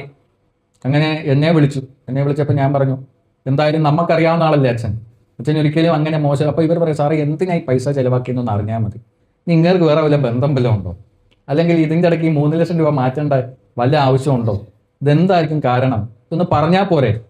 അപ്പോൾ ഞാൻ പറഞ്ഞു, നിങ്ങളൊരു കാര്യം ചെയ്യും, നിങ്ങൾ ആദ്യം ഒന്ന് മനസ്സിനെ ശാന്തമാക്കണം. ദയവ് ഇത് കുറ്റപ്പെടുത്താൻ പോകരുത്. കുറ്റപ്പെടുത്താതെ അപ്പോൾ എന്താണ് കാര്യം, നമുക്ക് എന്താണെങ്കിലും നമുക്കത് ഒന്നിച്ച് നേരിടാം, ഒന്ന് പറയൂ. അങ്ങനെ ഒന്ന് സംസാരിക്കാൻ വേണ്ടിയിട്ടുള്ള ഒരു മനസാന്നിധ്യം നിങ്ങൾക്ക് ഉണ്ടോ എന്ന് ചോദിച്ചു. അല്ലേ, കാരണം വെച്ചാൽ ഇതുപോലൊരു പ്രശ്നം ഉണ്ടാകുമ്പോൾ നമുക്ക് പൊട്ടിത്തെറിക്കാനേ തോന്നുള്ളൂ. ആരാണേലും പൊട്ടിത്തെറിച്ചു അല്ലെ, വലിയൊരു ചതി പോലുള്ള ഒരു കാര്യമല്ലേ സംഭവിച്ചിരിക്കുന്നത്. അങ്ങനെ ഇവർ പറഞ്ഞു, നിങ്ങൾ എന്തായാലും പൊട്ടിത്തെറിക്കരുത്, അയാളോട് സംസാരിക്കണം എന്ന് പറഞ്ഞു. അങ്ങനെ വിടുപുള്ളി മുമ്പിലേക്ക് വരില്ല. അവസാനം പിടിച്ചിരുത്തി സംസാരിച്ചു കഴിഞ്ഞപ്പം എന്തുണ്ടെങ്കിലും നമുക്ക് ഒന്നിച്ച് നോക്കാം എന്നുള്ളൊരു കാര്യം പറഞ്ഞു കഴിഞ്ഞപ്പം പുള്ളി ആദ്യം വിളിച്ചത് എന്നെയാണ്. പുള്ളി ഫോണിൽ കൂടെ എൻ്റെ അടുത്തൊന്ന് കരഞ്ഞു, സാറേ ഈ ഉപകാരം ഞാൻ ഒരിക്കലും മറക്കത്തില്ലെന്ന് പറഞ്ഞു. അപ്പം ഇവർ എന്നിട്ട് പുള്ളി തുറന്ന് സംസാരിക്കുകയാണ്. അതായത് ഈ വീട്ടിൽ വരുന്നവർക്കൊക്കെ ഇവർക്ക് വരുമാനം വളരെ കുറവാണ്, പശുവിനെ വളർത്തിയൊക്കെ വരുമാനമാണ്. പക്ഷെ ആ വീട്ടിൽ എപ്പോഴും സമൃദ്ധിയുണ്ട്, വളരെ ഐശ്വര്യമുള്ള വീടാണ്. ആ ഐശ്വര്യം എന്ന് പറഞ്ഞാലേ ബാങ്കിൽ കിടക്കുന്ന പൈസയുടെ അനുസരിച്ചല്ല, നമ്മളൊരു വീട്ടിലേക്ക് ചെല്ലുമ്പോൾ ഉള്ള ഒരു സന്തോഷം നമുക്ക് ഫീൽ ചെയ്യുന്നത് ആ വീട്ടിലുള്ളവരുടെ സമാധാനമാണ്, അല്ലേ? അതാണ് ആ വീടിൻ്റെ ഐശ്വര്യം എന്ന് പറയുന്നത്. അപ്പം അങ്ങനെ ഒരു ഐശ്വര്യമുള്ള ഒരു വീടാണത്. അപ്പം ഈ അച്ഛനോട് ചോദിച്ചു കഴിഞ്ഞപ്പോൾ അച്ഛൻ പറഞ്ഞത്, ഇവിടെ വരുന്നവർക്കെല്ലാം ഭക്ഷണം കൊടുത്തുകൊണ്ടിരിക്കുകയല്ലേ, അപ്പോൾ ആ സമയത്തൊക്കെ വരുമാനത്തിനെ കഴിഞ്ഞും കൂടുതൽ ചിലവാണ്. അപ്പം ഓരോ പ്രാവശ്യവും ഇങ്ങനെ കൂടുതൽ ചിലവ് വരുന്ന സമയത്ത് ഇങ്ങനെ പലരുടെ അടുത്തു നിന്ന് ഇങ്ങനെ കടം വാങ്ങിച്ചിട്ടുണ്ടായിരുന്നു, 50,000 10,000 ഒക്കെ വെച്ച്. അതിങ്ങനെ ഒരു 3 ലക്ഷം രൂപ ആയിട്ടുണ്ടായിരുന്നു. അപ്പോൾ അത് കൊടുത്ത് തീർക്കണം, ഇതല്ലാതെ വേറെ മാർഗമൊന്നും കണ്ടില്ല. അങ്ങനെ ഇവരോട് ഇത് സംസാരിക്കാൻ വേണ്ടിയിട്ടുള്ള ഒരു ധൈര്യം ഇല്ലാത്തത് കാരണം പുള്ളി കാണിച്ച ഒരു പരിപാടിയാണ്. ഇത് സംസാരിച്ച് കഴിഞ്ഞപ്പോൾ തീർന്നു. എന്താണ് ശരിയായിട്ടുള്ളൊരു ഉദ്ദേശം മനസ്സിലായി, ഉദ്ദേശം കണ്ടുപിടിച്ചു. അപ്പം അവർ തമ്മിലുള്ള ബന്ധം കുറേ കൂടെ ദൃഢമായി, അല്ലേ? അപ്പം ഇങ്ങനെ നമുക്ക് ആരെങ്കിലും എന്തെങ്കിലും തെറ്റുകളൊക്കെ ചെയ്യുന്നുണ്ടെങ്കിൽ അതിൻ്റെ പുറകിൽ ഒരു ഉദ്ദേശം ഉണ്ടാവും, മീൻസ് ശരിയായിട്ടുള്ളൊരു കാരണം ഉണ്ടാവും. അതങ്ങോട്ട് കണ്ടുപിടിച്ചാൽ നമുക്ക് അവരുമായിട്ടുള്ള സ്നേഹം നമുക്ക് നഷ്ടപ്പെടാതെ കൊണ്ടുപോകാൻ വേണ്ടിയിട്ട് പറ്റും. അതുകൊണ്ടാണ് ഗുരുജി പറയുന്നത്, എന്തെങ്കിലും തെറ്റുകളുടെ പുറകിൽ എന്ത് കണ്ടെത്തുക, ഉദ്ദേശം കണ്ടെത്താൻ വേണ്ടിയിട്ട് തുടങ്ങും, ശരിയായിട്ടുള്ളൊരു കാരണം കണ്ടെത്തുക. അപ്പോൾ പിന്നെ നമുക്ക് ആരോടും ദേഷ്യമില്ല, പകയില്ല, വിദ്വേഷമില്ല. നമ്മുടെ മനസ്സിനെ എപ്പോഴും സ്വസ്ഥമാക്കി. എന്തിനാ മനസ്സിനെ സ്വസ്ഥമാക്കി വെക്കുന്നത്? എന്തിനു വേണ്ടിയിട്ടാണ്? എപ്പോഴാണ് ഇവിടുന്ന് പോകുന്നതെന്ന് അറിയാൻ പറ്റില്ല, അല്ലെ? എപ്പോഴാണ് നമ്മൾ ഇവിടുന്ന് പോകുന്നതെന്ന് അറിയാൻ പറ്റില്ല. ആ സമയത്ത് നിങ്ങൾ ഇതൊക്കെ ഹോൾഡ് ചെയ്ത് വെച്ചവരാ പോകുന്നതെങ്കിലുണ്ടല്ലോ, ഇതേ സാഹചര്യത്തിലേക്ക് ഇതിന് തിരിച്ചു വരും. അപ്പോൾ പോകുന്ന സമയത്ത് വളരെ തൃപ്തിയോട് കൂടിയിട്ട്, വളരെ സമാധാനത്തോടു കൂടിയിട്ട്, എല്ലാവരോടുള്ള സ്നേഹവുമായിട്ട് നമുക്ക് ഇവിടുന്ന് പോകാൻ വേണ്ടിയിട്ട് പറ്റണം. അതുകൊണ്ടാണ് ഗുരുജി മനസ്സിനെ എപ്പോഴും സ്നേഹത്തിൽ സൂക്ഷിക്കുക, മനസ്സിനെ എപ്പോഴും സമാധാനത്തിൽ സൂക്ഷിക്കുക, ക്ഷമിച്ചു കൊടുക്കാൻ വേണ്ടിയിട്ട് പറ്റുക എന്ന് പറഞ്ഞാൽ ഇങ്ങനെയാണ് ക്ഷമിച്ചു കൊടുക്കേണ്ടത്. യഥാർത്ഥത്തിലുള്ള കാരണം കണ്ടെത്തിയിട്ട് നമ്മൾ ക്ഷമിച്ചു കൊടുക്കുക. നമ്മൾ അവരുടെ ഷൂവിൽ കയറി നിന്നിട്ടൊന്ന് ചിന്തിക്കുക, അവരുടെ ഭാഗത്തു നിന്നൊന്ന് ചിന്തിക്കാൻ തുടങ്ങുക. അപ്പം പിന്നെ നമുക്ക് ആരോടും ഒരു വിഷമവും ഒരു ഒരു ഒരു ദേഷ്യവും ഒരു വിദ്വേഷവും ഒന്നും നമുക്ക് തോന്നാത്ത ഒരവസ്ഥ വരും. അപ്പം അതാണ് നമുക്ക് വേണ്ടത്. അപ്പം അങ്ങനെയാണെങ്കിൽ മാത്രമേ നമ്മുടെ സ്നേഹത്തിനെ നമുക്ക് തുടർന്നോട് പോകാൻ വേണ്ടിയിട്ട് പറ്റുള്ളൂ. ഈ ഉദാസീന ഭാവം, ഇങ്ങനെ പ്രശ്നങ്ങൾ ഉണ്ടാകുന്ന സമയത്ത് ഉദാസീന ഭാവം കൊണ്ടുവരിക, അതിനുശേഷം നമുക്ക് അതിന് പുറകെയുള്ള കാരണം കണ്ടെത്തുക, ശരിയായിട്ടുള്ള കാരണം, ഉദ്ദേശം കണ്ടെത്തുക എന്നാണ് പറയുന്നത്. അതിപ്പം നമ്മൾ എവിടെയാണെങ്കിലും, മതങ്ങളൊക്കെ തമ്മിൽ പ്രശ്നങ്ങൾ ഉണ്ടാകുന്നുണ്ടെങ്കിൽ ആ സമയത്ത് നമ്മൾ ഉദാസീന ഭാവം കൊണ്ടുവരണം. എവിടെയാണെങ്കിലും പ്രശ്നങ്ങൾ ഉണ്ടാകുന്ന സമയത്തൊക്കെ നമ്മൾ എന്തുകൊണ്ട് വരണം? ഉദാസീന ഭാവം. ഇത് എൻ്റെ അല്ല, ഈ സമയത്ത് ഈ സാഹചര്യം എൻ്റെ അല്ല എന്നുള്ളൊരു ഭാവം കൊണ്ടുവന്നുകൊണ്ടേയിരിക്കുക. അങ്ങനെ മാത്രമേ നമുക്ക് ഇതിനെല്ലാം എൻ്റെ ഭാഗമാണെന്നുള്ള തോന്നലിലേക്ക് വീണ്ടും വീണ്ടും തിരിച്ചു കൊണ്ടുവരാൻ വേണ്ടിയിട്ട് സാധിക്കുകയുള്ളൂ. അല്ലെങ്കിൽ എന്താ സംഭവിച്ചുകൊണ്ടിരിക്കുന്നത്? നമുക്ക് അറിയാതെ തന്നെ നമുക്ക് വിദ്വേഷവും വെറുപ്പും ഒക്കെ വന്നുകൊണ്ടിരിക്കും. അപ്പം എല്ലാവരെയും എൻ്റെ ഭാഗമാക്കാൻ വേണ്ടിയിട്ട് നമുക്ക് പറ്റും. ചില സമയത്ത് ചില ആൾക്കാർ സൗഹൃദങ്ങൾ ഉണ്ടാക്കാറുണ്ടെന്നാണ് പറയുന്നത് കേട്ടോ. വിദ്വേഷത്തിൻ്റെ പുറത്ത് സൗഹൃദം. വിദ്വേഷത്തിൻ്റെ പുറത്ത് സൗഹൃദം എന്ന് വെച്ച് കഴിഞ്ഞാൽ നമുക്കിട്ട് ഒരു പാരമാണ് തൊരുത്ത്. അപ്പം നമുക്ക് അവനോട് ഭയങ്കര ദേഷ്യമാണ്. അപ്പം അവനിട്ട് വേറൊരുതം പാരപണിയുന്നുണ്ട്. ഉടനെ നമ്മൾ എന്ത് ചെയ്യും? ആ മൂന്നാമനെ പോയി നമ്മുടെ കൂട്ടുകാരനാക്കും. നമുക്ക് രണ്ടുപേർക്കൂടെ ഇവനിട്ട് പണി കൊടുക്കാം. ഗുരുജി പറയുന്നത് ഇങ്ങനെ വെറുപ്പിൽ നിന്നുണ്ടാകുന്ന സൗഹൃദം അതൊരിക്കലും സൗഹൃദമേ അല്ല എന്നാണ്. ഒരു നല്ല സൗഹൃദം എന്താണെന്ന് ചോദിച്ചു കഴിഞ്ഞാൽ, അവരുടെ അടുത്ത് നിങ്ങൾ കുറച്ച് സമയം ഇരുന്ന് കഴിഞ്ഞാൽ നിങ്ങളുടെ മനസ്സിന് ഒരു ശാന്തി കിട്ടും. വെറുതെ പോയിരുന്നാൽ മതി. വെറുതെ പോയിരുന്നാലും ഒന്ന് സംസാരിച്ചില്ലെങ്കിൽ പോലും അയാളുടെ സാന്നിധ്യം കൊണ്ട് നമുക്ക് ഒരു സൗഹൃദം, ഒരു സുഖം കിട്ടുന്നുണ്ടെങ്കിൽ അത് നല്ല സൗഹൃദമാണ്. ചില ആൾക്കാരുടെ അടുത്ത് നമ്മൾ പ്രശ്നങ്ങൾ പറഞ്ഞു കഴിഞ്ഞപ്പോഴേ പിന്നെയും ജീവിച്ചിട്ട് ഒരു കാര്യമില്ലാന്ന് തോന്നും. ഞാൻ ജനിച്ചതാണ് ഈ ലോകത്തിലെ ഏറ്റവും വലിയ പ്രശ്നം തോന്നും. ചിലരുടെ അടുത്ത് സംസാരിച്ച് കഴിഞ്ഞാൽ ആ പരുവത്തിലാക്കിക്കളെ നമ്മളെ. ശരിയല്ലേ? ചെന്നാൽ കൂടെ സംസാരിച്ച് കുറച്ച് കഴിയുമ്പോഴേ ഞാൻ ജനിച്ചതാണ് ഈ ലോകത്തിലെ ഏറ്റവും വലിയ തെറ്റ്, അങ്ങനെയൊക്കെ തോന്നിപ്പോകും. പക്ഷെ ചില ആൾക്കാരുടെ അടുത്ത് നിന്ന് കുറച്ച് നേരം സംസാരിച്ച് കഴിഞ്ഞപ്പോൾ ഭയങ്കരമായിട്ടുള്ള ആത്മവിശ്വാസവും ധൈര്യവും ഇനി എനിക്ക് മുന്നോട്ട് പോകാൻ പറ്റും എന്നുള്ള ഒരു തോന്നലും ഒക്കെ നമുക്ക് ഉണ്ടാകുന്നുണ്ടെങ്കിൽ അതെന്താണ്? നല്ല സൗഹൃദമാണ്. അവരെ ഒരിക്കലും വിട്ടുകളയരുത്. അവരെയാണ് നമ്മുടെ ഏറ്റവും പ്രിയപ്പെട്ടവരായിട്ട് കൂട്ടത്തിൽ നിർത്തേണ്ടത്.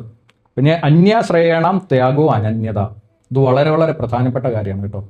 അതായത് നിങ്ങളുടെ താങ്ങുകളെല്ലാം ഉപേക്ഷിക്കുക എന്നാണ്. രണ്ട് കാര്യങ്ങളുണ്ട് നമുക്ക്. ഒന്ന് തലയും ഒന്ന് ഹൃദയം. ഈ ബുദ്ധി കൊണ്ടാണ് നമ്മൾ കാര്യങ്ങളൊക്കെ ചെയ്തുകൊണ്ടിരിക്കുന്നത്. ബുദ്ധി ഉറപ്പായിട്ടും വേണം. നല്ല തീരുമാനങ്ങൾ എടുക്കാനൊക്കെ എന്ത് വേണം? ബുദ്ധി വേണം. പക്ഷെ നമ്മുടെ ബുദ്ധി കൊണ്ട് തന്നെ എല്ലാം നേടാമെന്ന് വിചാരിച്ചു കഴിഞ്ഞാൽ അത് നടക്കില്ല. അതിന് വളരെ നമ്മുടെ യുക്തിക്കും ബുദ്ധിക്കും ഒക്കെ ഉണ്ടല്ലോ, വളരെ ചെറിയൊരു ഈ ലോകത്തിൻ്റെ മുഴുവനും കഴിവുകൾ വെച്ച് നോക്കുമ്പോൾ നമ്മുടെ ബുദ്ധിയുടെ കഴിവെന്നൊക്കെ പറയുന്നത് വളരെ ചെറുതാണ്. നമ്മൾ വിചാരിച്ചുകൊണ്ടിരിക്കുന്ന എല്ലാം നമ്മുടെ നിയന്ത്രണത്തിലാണെന്നാണ്. പക്ഷെ എന്താണ് നമ്മുടെ നിയന്ത്രണത്തിലുള്ളത്? ഒരു കാര്യം പറയും, നമ്മൾ വിചാരിച്ചുകൊണ്ടിരിക്കുന്ന എല്ലാം നമ്മൾ നിയന്ത്രിച്ചുകൊണ്ടിരിക്കുകയാണ്. ഞാനുള്ളത് കണ്ടാണ് എല്ലാ കാര്യങ്ങളും നടന്നുകൊണ്ടിരിക്കുന്നത്, ഇങ്ങനെയൊക്കെ വിചാരിച്ചുകൊണ്ടിരിക്കുകയാണ്. അങ്ങനെ നമ്മൾ വിചാരിച്ചിട്ടുണ്ടെങ്കിൽ ആ മച്ചിലിരിക്കുന്ന പല്ലിയുടെ അവസ്ഥയാണ്. ഈ മച്ചിലെ ഒരു പല്ലി ഇങ്ങനെ അടി പിടിച്ചിരിപ്പുണ്ട്. ആ പല്ലിയെ ഒരാൾ സദ്യക്ക് നമുക്കൊരു കല്യാണത്തിന് ഒന്നും പറഞ്ഞുകൊണ്ട് വിളിക്കും. പിന്നെ പല്ലി പറയും, എന്താ പറയുന്നതെന്നറിയോ? എനിക്കിവിടുന്ന് മാറാൻ പറ്റില്ല, ഞാൻ മാറിക്കഴിഞ്ഞാൽ ഇതെല്ലാം കൂടെ താഴെ പോകും, ഞാനാണ് താങ്ങിക്കൊണ്ട് നിൽക്കുന്നതെന്നാണ്. ഇങ്ങനെയാണ് ബുദ്ധിമാന്മാർ വിചാരിച്ചുകൊണ്ടിരിക്കുന്നത്. ഞാൻ മാറിയാൽ എല്ലാം കൂടെ താഴെ പോകും. പക്ഷെ നിങ്ങൾ മാറിയാലായിരിക്കും കാര്യങ്ങൾ ഏറ്റവും നല്ലപോലെ നടക്കുന്നത്. അപ്പോൾ ഇത് ബുദ്ധിയുടെ ഭാവമാണ്. അപ്പോൾ നമുക്ക് ജീവിതത്തിൽ എല്ലാം എപ്പോഴും എന്തു വേണമെങ്കിലും സംഭവിക്കാം. ഇതിൻ്റെ അർത്ഥം ബുദ്ധി ഉപയോഗിച്ചിട്ട് നമുക്ക് കാര്യങ്ങൾ ചെയ്യരുതെന്നല്ല. ഉറപ്പായിട്ടും മനുഷ്യന് വിവേചന ബുദ്ധി തന്നിട്ടുണ്ട്, കോമൺ സെൻസ് ഉണ്ട്, ആവശ്യത്തിനുള്ള തീരുമാനങ്ങൾ എടുക്കണം, നല്ല രീതിയിൽ കാര്യങ്ങൾ ചെയ്യണം, ഇതൊക്കെ ബുദ്ധി ഉപയോഗിച്ചിട്ട് ചെയ്യണം. പക്ഷെ ചില പ്രശ്നങ്ങളൊക്കെ നമ്മുടെ ജീവിതത്തിൽ വരുമ്പോഴേ അത് നമ്മുടെ നിയന്ത്രണത്തിലല്ല എന്നുള്ള കാര്യം നമുക്ക് മനസ്സിലാവും. നമുക്കൊന്നും ചെയ്യാൻ പറ്റില്ല, നിസ്സഹായമായിട്ട് നിൽക്കാനേ പറ്റൂ. അപ്പം ആ സമയത്ത് എന്താ ചെയ്യേണ്ടതെന്ന് ചോദിച്ചു കഴിഞ്ഞാൽ ദൈവികതയ്ക്ക് പൂർണ്ണമായിട്ടും വിട്ടുകൊടുത്ത് എല്ലാ താങ്ങുകളും ഉപേക്ഷിക്കാനാണ്. എല്ലാ താങ്ങുകളെയും. മഹാഭാരതത്തിലെ വളരെ മനോഹരമായിട്ടുള്ള ഒരു രംഗമാണ്, അല്ലെങ്കിൽ ഏറ്റവും ദാരുണമായിട്ടുള്ള ഒരു രംഗമാണ് പാഞ്ചാലിയുടെ വസ്ത്രാക്ഷേപം. മഹാഭാരതമൊക്കെ അറിയില്ലേ? മറ്റേ ശ്രീരാമന്റെ സീതയുടെ ഒക്കെ കഥ. അത് രാമായണമാണല്ലേ? ഓ ഭാഗ്യം. മഹാഭാരതത്തിലല്ലേ, അതായത് മനുഷ്യനിൽ നിന്നുണ്ടായതല്ല പാഞ്ചാലി, അഗ്നിപുത്രി, അഗ്നിയിൽ നിന്നും ജനിച്ചു നിന്നാണ്. ഒരു പ്രത്യേക ജന്മോദ്ദേശത്തോടു കൂടിയിട്ട് വന്ന വളരെ പ്രത്യേകതകളുള്ള ജന്മമാണ്. ഭർത്താക്കന്മാരോ, ലോകത്തിൽ ഏറ്റവും 10,000 ആനകളുടെ ശക്തി ഉണ്ടായിരുന്നു ഭീമസേനന് മാത്രം. 10,000 ആനകളുടെ ശക്തി. ലോകത്തിനെ മുഴുവനും ഒരസ്ത്രം കൊണ്ട് നശിപ്പിക്കാൻ കഴിവുള്ള അർജുനൻ. ലോകത്തിൽ ഏറ്റവും നീതിമാനായിട്ടുള്ള ഭർത്താവായിരുന്നു യുധിഷ്ഠിരൻ. പുള്ളിയാണ് ഈ പ്രശ്നം മുഴുവൻ ഉണ്ടാക്കിയത്, ചൂതുകളിയുടെ ഭ്രമത്തിന്റെ പുറത്ത്. പക്ഷെ അന്നത്തെ രാജനീതി അങ്ങനെയായിരുന്നു. ചൂത് കളിക്കാൻ ഒരാളെ വെല്ലുവിളിച്ചാൽ പോകാതിരിക്കാൻ വേണ്ടിയിട്ട് പറ്റില്ല, അങ്ങനെ പോയേ പറ്റുള്ളൂ. അവിടെയും ധർമ്മം നോക്കിയാണ് യുധിഷ്ഠിരൻ പോയത്. പിന്നെ നകുലിനും സഹദേവനും പറഞ്ഞുകൊണ്ട് ഭയങ്കര പോരാളികൾ, 5 ഭർത്താക്കന്മാർ. ലോകത്തിൽ ഏറ്റവും വലുത്, ലോകത്തിൽ ഏറ്റവും വലിയ സുന്ദരിയായിരുന്നു പാഞ്ചാലി. പക്ഷേ ഒരു മുഹൂർത്തത്തിൽ എല്ലാം തകിടം മറിഞ്ഞു. ചൂതുകളിയിൽ 5 ഭർത്താക്കന്മാർ അടിമകളായിട്ട് മാറി. അപ്പം ദുര്യോധനൻ പ്രതികാരം ചെയ്യാൻ വേണ്ടിയിട്ടുള്ള ഏറ്റവും നല്ല മാർഗമായിട്ട് അതിനെ മാറ്റി പാഞ്ചാലിയെ വലിച്ചഴിച്ചുകൊണ്ട് വരാൻ പറഞ്ഞു. ദുശാസനാണ് പോയത് അനിയെ. ദുശാസനം പിടിച്ച് വലിച്ചഴിച്ചുകൊണ്ട് വരികയാണ്. ആ സമയത്ത് രജസ്വലിയായിട്ട് നിൽക്കുന്ന സമയമാണ്, ആർത്തവ സമയമാണ്. ഒറ്റ വസ്ത്രവും എടുത്തുകൊണ്ട് നിൽക്കുകയാണ്. കേണ പേടിച്ചു എന്നെ കൊണ്ടുവരുന്നു പറഞ്ഞു. പക്ഷേ വലിച്ചഴിച്ചുകൊണ്ട് പോയി, മുടിയിൽ പിടിച്ച് വലിച്ചഴിച്ചുകൊണ്ട് പോയെന്നാണ്. ഒരു സ്ത്രീയുടെ ജീവിതത്തിൽ ഏറ്റവും വലിയ അവമാനമാണല്ലേ മുടിയിൽ പിടിച്ച് വലിച്ചുകൊണ്ട് പോകാന്ന് പറഞ്ഞല്ലേ. ആലോചിക്കാൻ പറ്റുമോ? മുടിയിൽ പിടിച്ച് വലിച്ചഴിച്ചുകൊണ്ട് പോയി. അവിടെ ചെന്ന് കഴിഞ്ഞപ്പോൾ ഏറ്റവും വലിയ ശക്തനായിട്ടുള്ള ഭീഷ്മൻ മിണ്ടാതിരിക്കുകയായിരുന്നു. ഭീഷ്മന് രാജധർമ്മമായിരുന്നു ആ സമയത്ത് വലുത്. സ്ത്രീയോടുള്ള ആ നീതി പുലർത്തുന്ന കാര്യം പുള്ളി മറന്നു. അതുകൊണ്ട് ശരശയ്യെ കിടക്കേണ്ടി വന്നു. പിന്നെ ധൃതരാഷ്ട്ര അന്ധനായിരുന്നു. മകനോടുള്ള സ്നേഹത്തിന്റെ പുറത്ത് അന്ധത കുറച്ചുകൂടെ കൂടി. പുള്ളിയും മിണ്ടാതിരുന്നു. ദ്രോണൻ, അദ്ദേഹവും എന്ത് ചെയ്തുകൊണ്ടിരുന്നു? രാജനീതിക്ക് പ്രാധാന്യം കൊടുത്തുകൊണ്ടിരുന്നു. സ്ത്രീയുടെ വിലാപത്തിന് ആരും, ഭർത്താക്കന്മാർക്ക് എല്ലാവർക്കും വെറുതെ നിശബ്ദരായിട്ടിരിക്കാൻ വേണ്ടിയിട്ട് അത്ര പറ്റുള്ളൂ. ഭീമൻ മാത്രം അവിടെ കിടന്ന് ഗർജിച്ചു, കുറേ പ്രതിജ്ഞകളൊക്കെ എടുത്തു. പക്ഷേ കൈവെക്കാൻ വേണ്ടിയിട്ടുള്ള അധികാരം ആ സമയത്ത് ഇല്ലായിരുന്നു. അങ്ങനെ പാഞ്ചാലി അങ്ങേറ്റം നിസ്സഹായായി, ഒന്നും ചെയ്യാനില്ല. ഒന്ന് ആലോചിച്ച് നോക്കണം. അന്ന് ലോകത്ത് ജീവിച്ചുകൊണ്ടിരുന്ന ഏറ്റവും വലിയ ശക്തന്മാരായിട്ടുള്ള 5 ഭർത്താക്കന്മാരുള്ള ഒരു ഭാര്യയുടെ, ലോകത്തിലെ ഏറ്റവും സുന്ദരിയായിട്ടുള്ള സ്ത്രീയുടെ അവസ്ഥയാണ്. അവർക്ക് സംഭവിച്ചു. ആ സമയത്ത് അവളെ മാത്നയാക്കാൻ വേണ്ടിയിട്ട് ദുശാസനൻ പിടിച്ച് വലിച്ച സമയത്തൊന്നും ബലമായിട്ട് പിടിച്ചുകൊണ്ടിരുന്ന സമയത്തൊന്നും കുറച്ച് കഴിഞ്ഞപ്പോൾ മനസ്സിലായി എൻ്റെ കൈയുടെ ബലം കൊണ്ടൊന്നും ദുശാസനെ തോപ്പിക്കാൻ പറ്റില്ല എന്ന്. അപ്പോൾ ആ സമയത്ത് കൃഷ്ണ എന്ന് വിളിച്ചു. കൃഷ്ണനാണ് രക്ഷകനായിട്ട് വരേണ്ടത്. കൃഷ്ണ എന്ന് വിളിച്ചിട്ടൊന്നും കൃഷ്ണനൊന്നും അനങ്ങുന്നില്ല.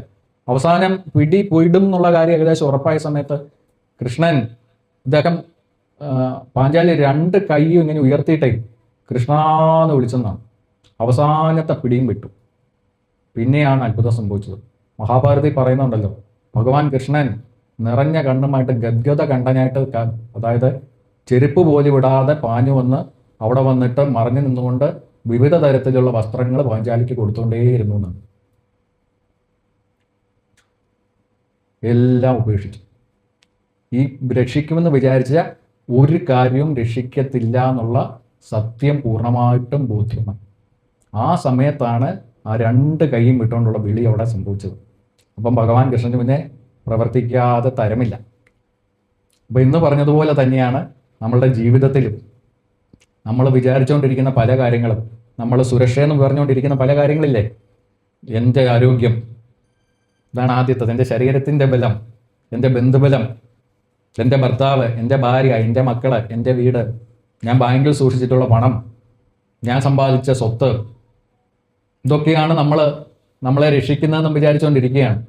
പക്ഷെ ഇതൊന്നും രക്ഷിക്കില്ല എന്നുള്ള സത്യം നമുക്ക് ബോധ്യമായാൽ നമ്മൾ ഭാഗ്യം ചെയ്തവരാണ്.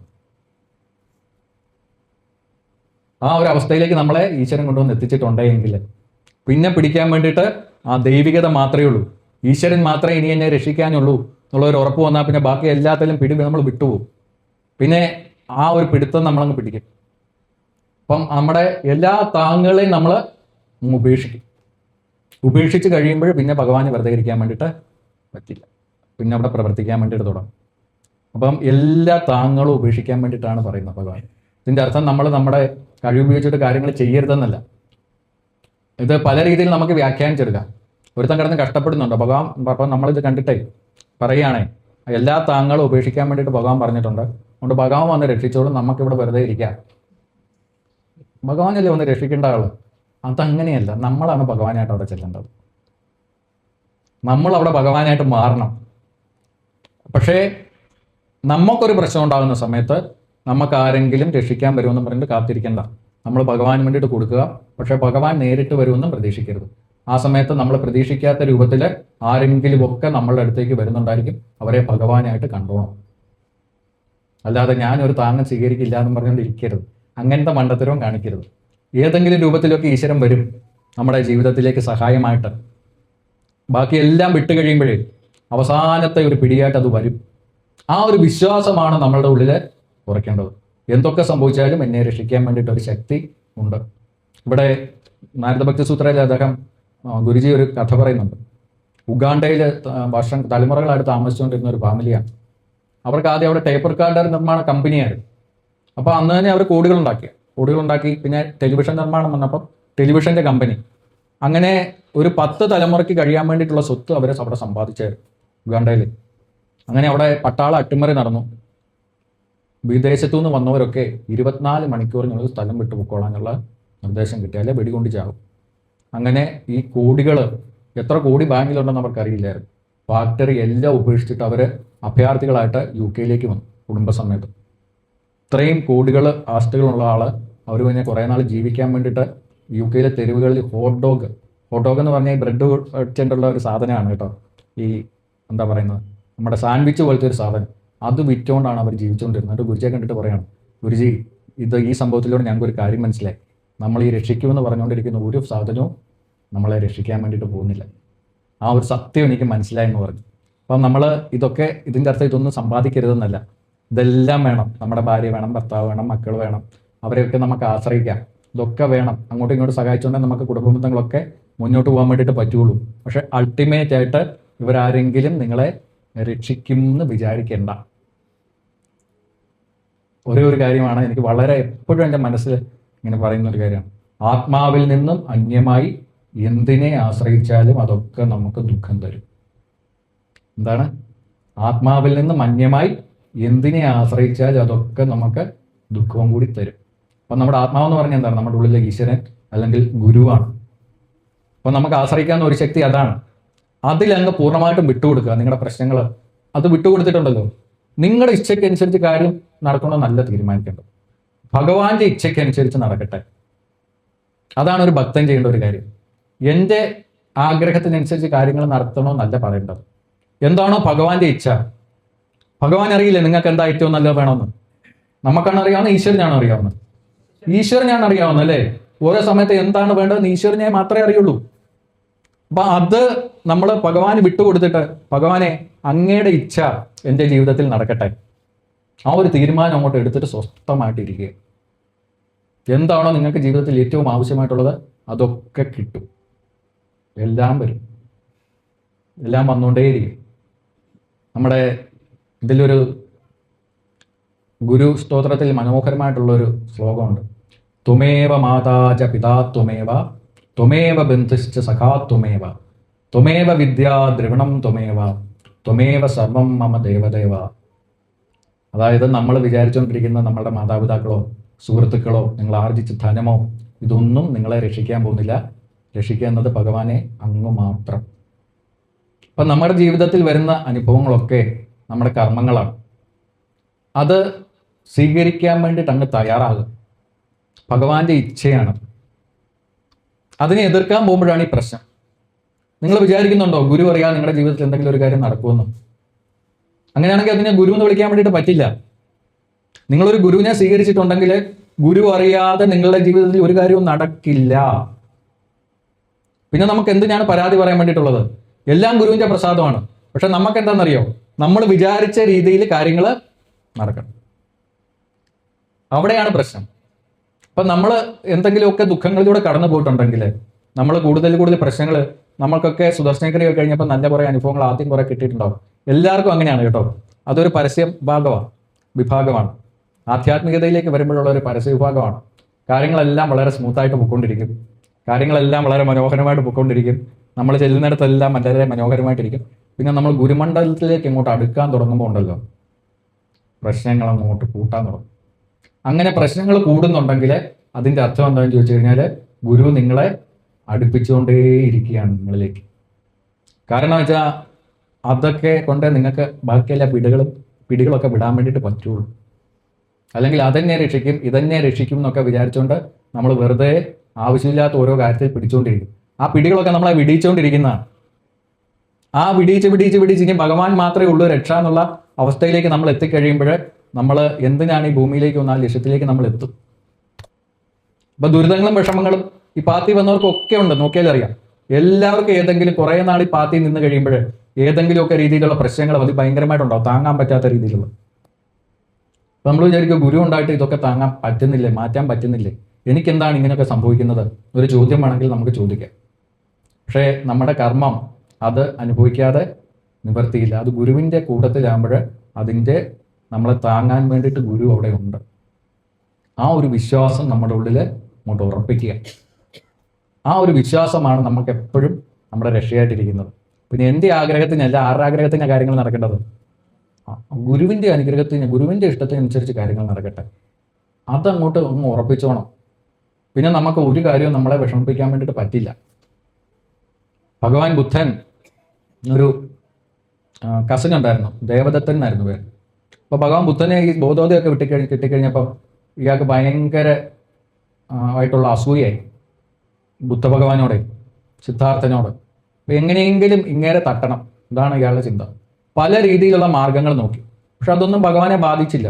ഒരു ദിവസം ഇദ്ദേഹം ഒരു വലിയൊരു മലയുടെ താഴ്വാരത്തിൽ ഒരു മരത്തിൻ്റെ ചുവട്ടിൽ ധ്യാനത്തിലിരിക്കുകയാണ്. അപ്പോൾ ദേവദത്തൻ ഇതുവരെയുള്ള മലയുടെ മേളിൽ വലിഞ്ഞു കയറി വലിയൊരു പാറ ഉരുട്ടിവിട്ടു താഴേക്ക് ഉരുട്ടിവിട്ടപ്പോൾ ഈ പാറ ഇങ്ങനെ വന്നുകൊണ്ടേയിരിക്കുകയാണ് ഭഗവാന്റെ നേരെ. വന്നുകൊണ്ടിരിക്കുന്ന സമയത്ത് ശിഷ്യന്മാരൊക്കെ ഇത് കാണുന്നുണ്ട്. ഭയങ്കര ശബ്ദത്തോടു കൂടിയിട്ടാണ് ഈ പാറ വരുന്നത്. ഇല്ല, ആനയുടെ വലിപ്പമുള്ള പാറയാണ്, ഉരുണ്ട് വന്നുകൊണ്ടിരിക്കുകയാണ്. അപ്പം പറഞ്ഞു, ഭഗവാനെ ഇത് വരുന്നുണ്ട്, പാറ വരുന്നുണ്ട്, എഴുന്നിട്ട് ഓടിക്കോ എന്നൊക്കെ പറയുന്നുണ്ട്. പക്ഷേ ബുദ്ധഭഗവാൻ അവിടെ നിന്ന് അനങ്ങാതെ അവിടെ. ഈ പാറ അദ്ദേഹത്തിനെ ഏകദേശം ഉരസിയ പോലെ കടന്നുപോയി. അപ്പോൾ ഇത് കഴിഞ്ഞപ്പം ശിഷ്യന്മാരെല്ലാവരും അടുത്തു വന്നു. ഭഗവാനൊന്നും സംഭവിച്ചില്ല. എന്നിട്ട് ചോദിച്ചു, ഭഗവാനെ ഞങ്ങൾ ഇത്രയും മുന്നറിയിപ്പ് വന്നിട്ട് അങ്ങെന്താണ് ഇവിടുന്ന് എഴുന്നേറ്റ് ഓടാതിരുന്നത്, നിങ്ങൾക്ക് ഓടിക്കൂടായിരുന്നോ? അപ്പോൾ പറഞ്ഞു, ആ പാറ എന്തായാലും എൻ്റെ നേരെ വരും, അതെനിക്ക് നേരിട്ടേ പറ്റൂ. ഇപ്പോഴല്ലെങ്കിൽ എപ്പോഴെങ്കിലും ആ പാറ അതിൻ്റെ കർമ്മമാണ്, അതിൻ്റെ നേരെ വന്നിരിക്കും. അപ്പം നമ്മുടെ ജീവിതത്തിലെ അനുഭവങ്ങളൊക്കെ നമ്മുടെ കർമ്മത്തിൻ്റെ ഫലങ്ങളാണ്. ഒരു ഗുരു എന്ത് ഞാൻ ചോദിച്ചു കഴിഞ്ഞാൽ, ആ മോശം കർമ്മങ്ങൾ ഉണ്ടാകുന്ന സമയത്ത് നമ്മുടെ കൂട്ടത്തിൽ ഉണ്ട്. ആ അനുഗ്രഹം തിരിച്ചറിയാൻ വേണ്ടിയിട്ടുള്ള ഒരു കണ്ണും മനസ്സുമാണ് നമുക്ക് വേണ്ടത്. അതുണ്ടെങ്കിൽ എല്ലാ അനുഭവങ്ങളുടെ പുറകിലും എല്ലാ അനുഭവങ്ങളുടെ പുറകിലും ഒരു അനുഗ്രഹത്തിൻ്റെ ഒരു കണിക നമുക്ക് കാണാൻ വേണ്ടിയിട്ട് പറ്റും. അപ്പോൾ എന്നെ സംബന്ധിച്ച് ഈ പറയുന്ന അറിവുകളൊക്കെ ജീവിതത്തിൽ ഏറ്റവും കൂടുതൽ ഉപയോഗിക്കാൻ വേണ്ടിയിട്ടുള്ള അവസരമാണ് എനിക്ക് തന്നിരിക്കുന്നത്. ഈ പറഞ്ഞിരിക്കുന്ന കാര്യങ്ങളൊക്കെ opposite values are complementary, accept the situation as it is, present moment is inevitable, and live in the present moment. ഇതൊക്കെ ഉപയോഗിക്കാതെ വേറൊരു നിവൃത്തിയില്ലാത്ത അവസ്ഥയിലേക്ക് കൊണ്ടെത്തിച്ചു. ഭാഗ്യമല്ലേ അത്, അല്ലേ? അല്ലെങ്കിൽ നമ്മൾ പല പല ഓപ്ഷൻസ് ഉണ്ടാവും. ഇപ്പൊ ഇതല്ലാതെ വേറെ നിവൃത്തി, ഇതൊക്കെ ഉപയോഗിക്കാതെ ഒരു നിവൃത്തിയില്ല. അപ്പൊ ഞാൻ ഭാഗ്യം ചെയ്ത ആളല്ലേ? ഉറപ്പായിട്ട് ഞാൻ ഭാഗ്യം ചെയ്ത ആളാണ്. കാരണം വെച്ചാൽ ഇതില്ലാതെ വേറെ മാർഗമില്ല. ആ ഓപ്ഷനിലേക്ക് കൊണ്ട് എത്തിച്ചു. ഞാൻ ഈ ശരീരമല്ല എന്നുള്ള ആ ബോധത്തിലേക്ക് ഇപ്പൊ തന്നെ എന്നെ കൊണ്ട് എത്തിച്ചുകൊണ്ടിരിക്കുകയാണ്. അത് ഞാനിങ്ങനെ മനസ്സിലാക്കിക്കൊണ്ടേയിരിക്കുകയാണ്, ഞാൻ ഈ ശരീരമല്ല. അതൊക്കെ എന്തൊരു ഭാഗ്യമാണ്. അപ്പൊ നമ്മുടെ ഏത് അനുഭവത്തിനും നമുക്ക് ഇങ്ങനെയൊരു എനിക്ക് ദുരിതങ്ങൾ വന്നിട്ടുണ്ടെങ്കിൽ അതൊക്കെ വീണ്ടും എന്നെ ഗുരുവിലേക്ക് അടുപ്പിക്കാൻ വേണ്ടിയിട്ട് ഗുരു കൊണ്ടുവന്നിട്ടുള്ള കാര്യങ്ങളാണ്. അപ്പം അത് ഉറപ്പിക്കുക. പിന്നെ ദമ്പതികൾ തമ്മിൽ ബന്ധങ്ങളുണ്ടെങ്കിൽ നിങ്ങൾ മൂന്നാമതൊരാളെ അതിലേക്ക് കൊണ്ടുവരാതിരിക്കുക എന്നാണ് ഗുരുജി പറയുന്ന ഒരു കാര്യം. Counselling blah blah blah blah ഒന്നും സംഭവിക്കാൻ പോകുന്നില്ല. പണ്ട് അതും കൂടെ പറഞ്ഞത് നമ്മുടെ ഇന്നത്തെ ക്ലാസ് അവസാനിപ്പിക്കുക. പണ്ട് ഞാൻ ടീച്ചറൊക്കെ ആയതിനു ശേഷമാണ് കേട്ടോ. അപ്പം നമുക്ക് വലിയ എന്തോ ആയെന്നൊരു തോന്നലൊക്കെയാണല്ലോ. കുറച്ച് നമ്മൾ ക്ലാസ്സൊക്കെ എടുത്ത് കഴിയുമ്പോൾ 2-3 കാലയിലൊക്കെ പിടിച്ച് കഴിയുമ്പോഴേ ഞാൻ ഭയങ്കര സംഭവമായി എന്നൊരു തോന്നലൊക്കെ നമുക്ക് അങ്ങ് വരും. അങ്ങനെ ഒരു സ്ഥലത്ത് മലപ്പുറത്ത് ഒരു സ്ഥലത്ത് ക്ലാസ് എടുക്കാൻ പോയപ്പം അവിടുത്തെ ഓർഗനൈസറുടെ അനിയനും ഭാര്യയും തമ്മിൽ ഭയങ്കര പ്രശ്നമാണ്. ഒരു 10 വയസ്സുള്ള മോളുമാണ്. പക്ഷെ ഇവർ തമ്മിൽ എല്ലാ ദിവസവും വഴക്കാണ്. അപ്പോൾ സാറൊന്ന് സംസാരിച്ച് കഴിഞ്ഞാൽ ശരിയാവും. ക്ലാസ് കേട്ടപ്പോൾ അയാൾ വിചാരിച്ച് ഞാൻ എന്തോ അതിമനുഷ്യനായിട്ടുള്ള മനുഷ്യനാണ്, ഇയാൾ പറഞ്ഞു കഴിഞ്ഞാൽ എല്ലാ പ്രശ്നങ്ങളും മാറ്റാൻ വേണ്ടിയിട്ട് പറ്റും. അങ്ങനെ ഞാൻ പറഞ്ഞു, ചേട്ടാ അത് ശരിയാവാൻ തോന്നുന്നില്ല, അല്ല സാറ് ഒന്നും സംസാരിക്കണം. അങ്ങനെ ഭാര്യയും ഭർത്താവിനെയും ആദ്യം കൗൺസിലിങ്ങിനെ അനുസരിച്ച് ആദ്യം ഭാര്യയുടെ പ്രശ്നങ്ങളെല്ലാം കേട്ടു, പിന്നെ ഭർത്താവിൻ്റെ പ്രശ്നങ്ങളെല്ലാം കേട്ടു. അപ്പം രാത്രി ഒരു 8 മണിയായി. പിന്നെ 2 പേരെയും കൂടി എടുത്ത് സംസാരിക്കാൻ തുടങ്ങി. കുറച്ച് കഴിയുമ്പം ഭാര്യ ഇറങ്ങിപ്പോവും, പിന്നെ ഭാര്യയെ പിടിച്ചുകൊണ്ട് വരും. അത് കഴിയുമ്പോൾ ഭർത്താവ് ഇറങ്ങിപ്പോവും, പിന്നെ ഭർത്താവിനെ പിടിച്ചുകൊണ്ട് വരും. അങ്ങനെ വെളുപ്പിന് ഒരു 3 മണി വരെ കൗൺസിലിംഗ് തുടരും. അങ്ങനെ 3 മണിയോട് കൂടിയിട്ട് ഞാൻ ഇവരുടെ പ്രശ്നങ്ങളുടെ കാരണമൊക്കെ കണ്ടുപിടിച്ചിട്ട് ഇവരങ്ങോട്ടും ഇങ്ങോട്ടും ഭയങ്കര കരച്ചിലായി, കെട്ടിപ്പിടുത്തമായി, എൻ്റെ കാലേ വീഴ്ചയായി, എനിക്കും ഭയങ്കര തൃപ്തിയായി. ഞാൻ കാരണം ഒരു കുടുംബമൊക്കെ രക്ഷപ്പെട്ടല്ലോ, ഒക്കെ തൃപ്തിയായി. അത് കഴിഞ്ഞിട്ട് അവരെനിക്ക് പിറ്റേ ദിവസം ഡ്രസ്സൊക്കെ എടുത്തു തന്നു കേട്ടോ, വെറുതെ ഒന്നുമല്ല. രണ്ടുപേരും കൂടെ പോയി ഡ്രസ്സൊക്കെ എടുത്തു തന്നു. അങ്ങനെ ഞാൻ ഒരാഴ്ച കഴിഞ്ഞിട്ട് വിളിക്കണ്ടായിരുന്നു.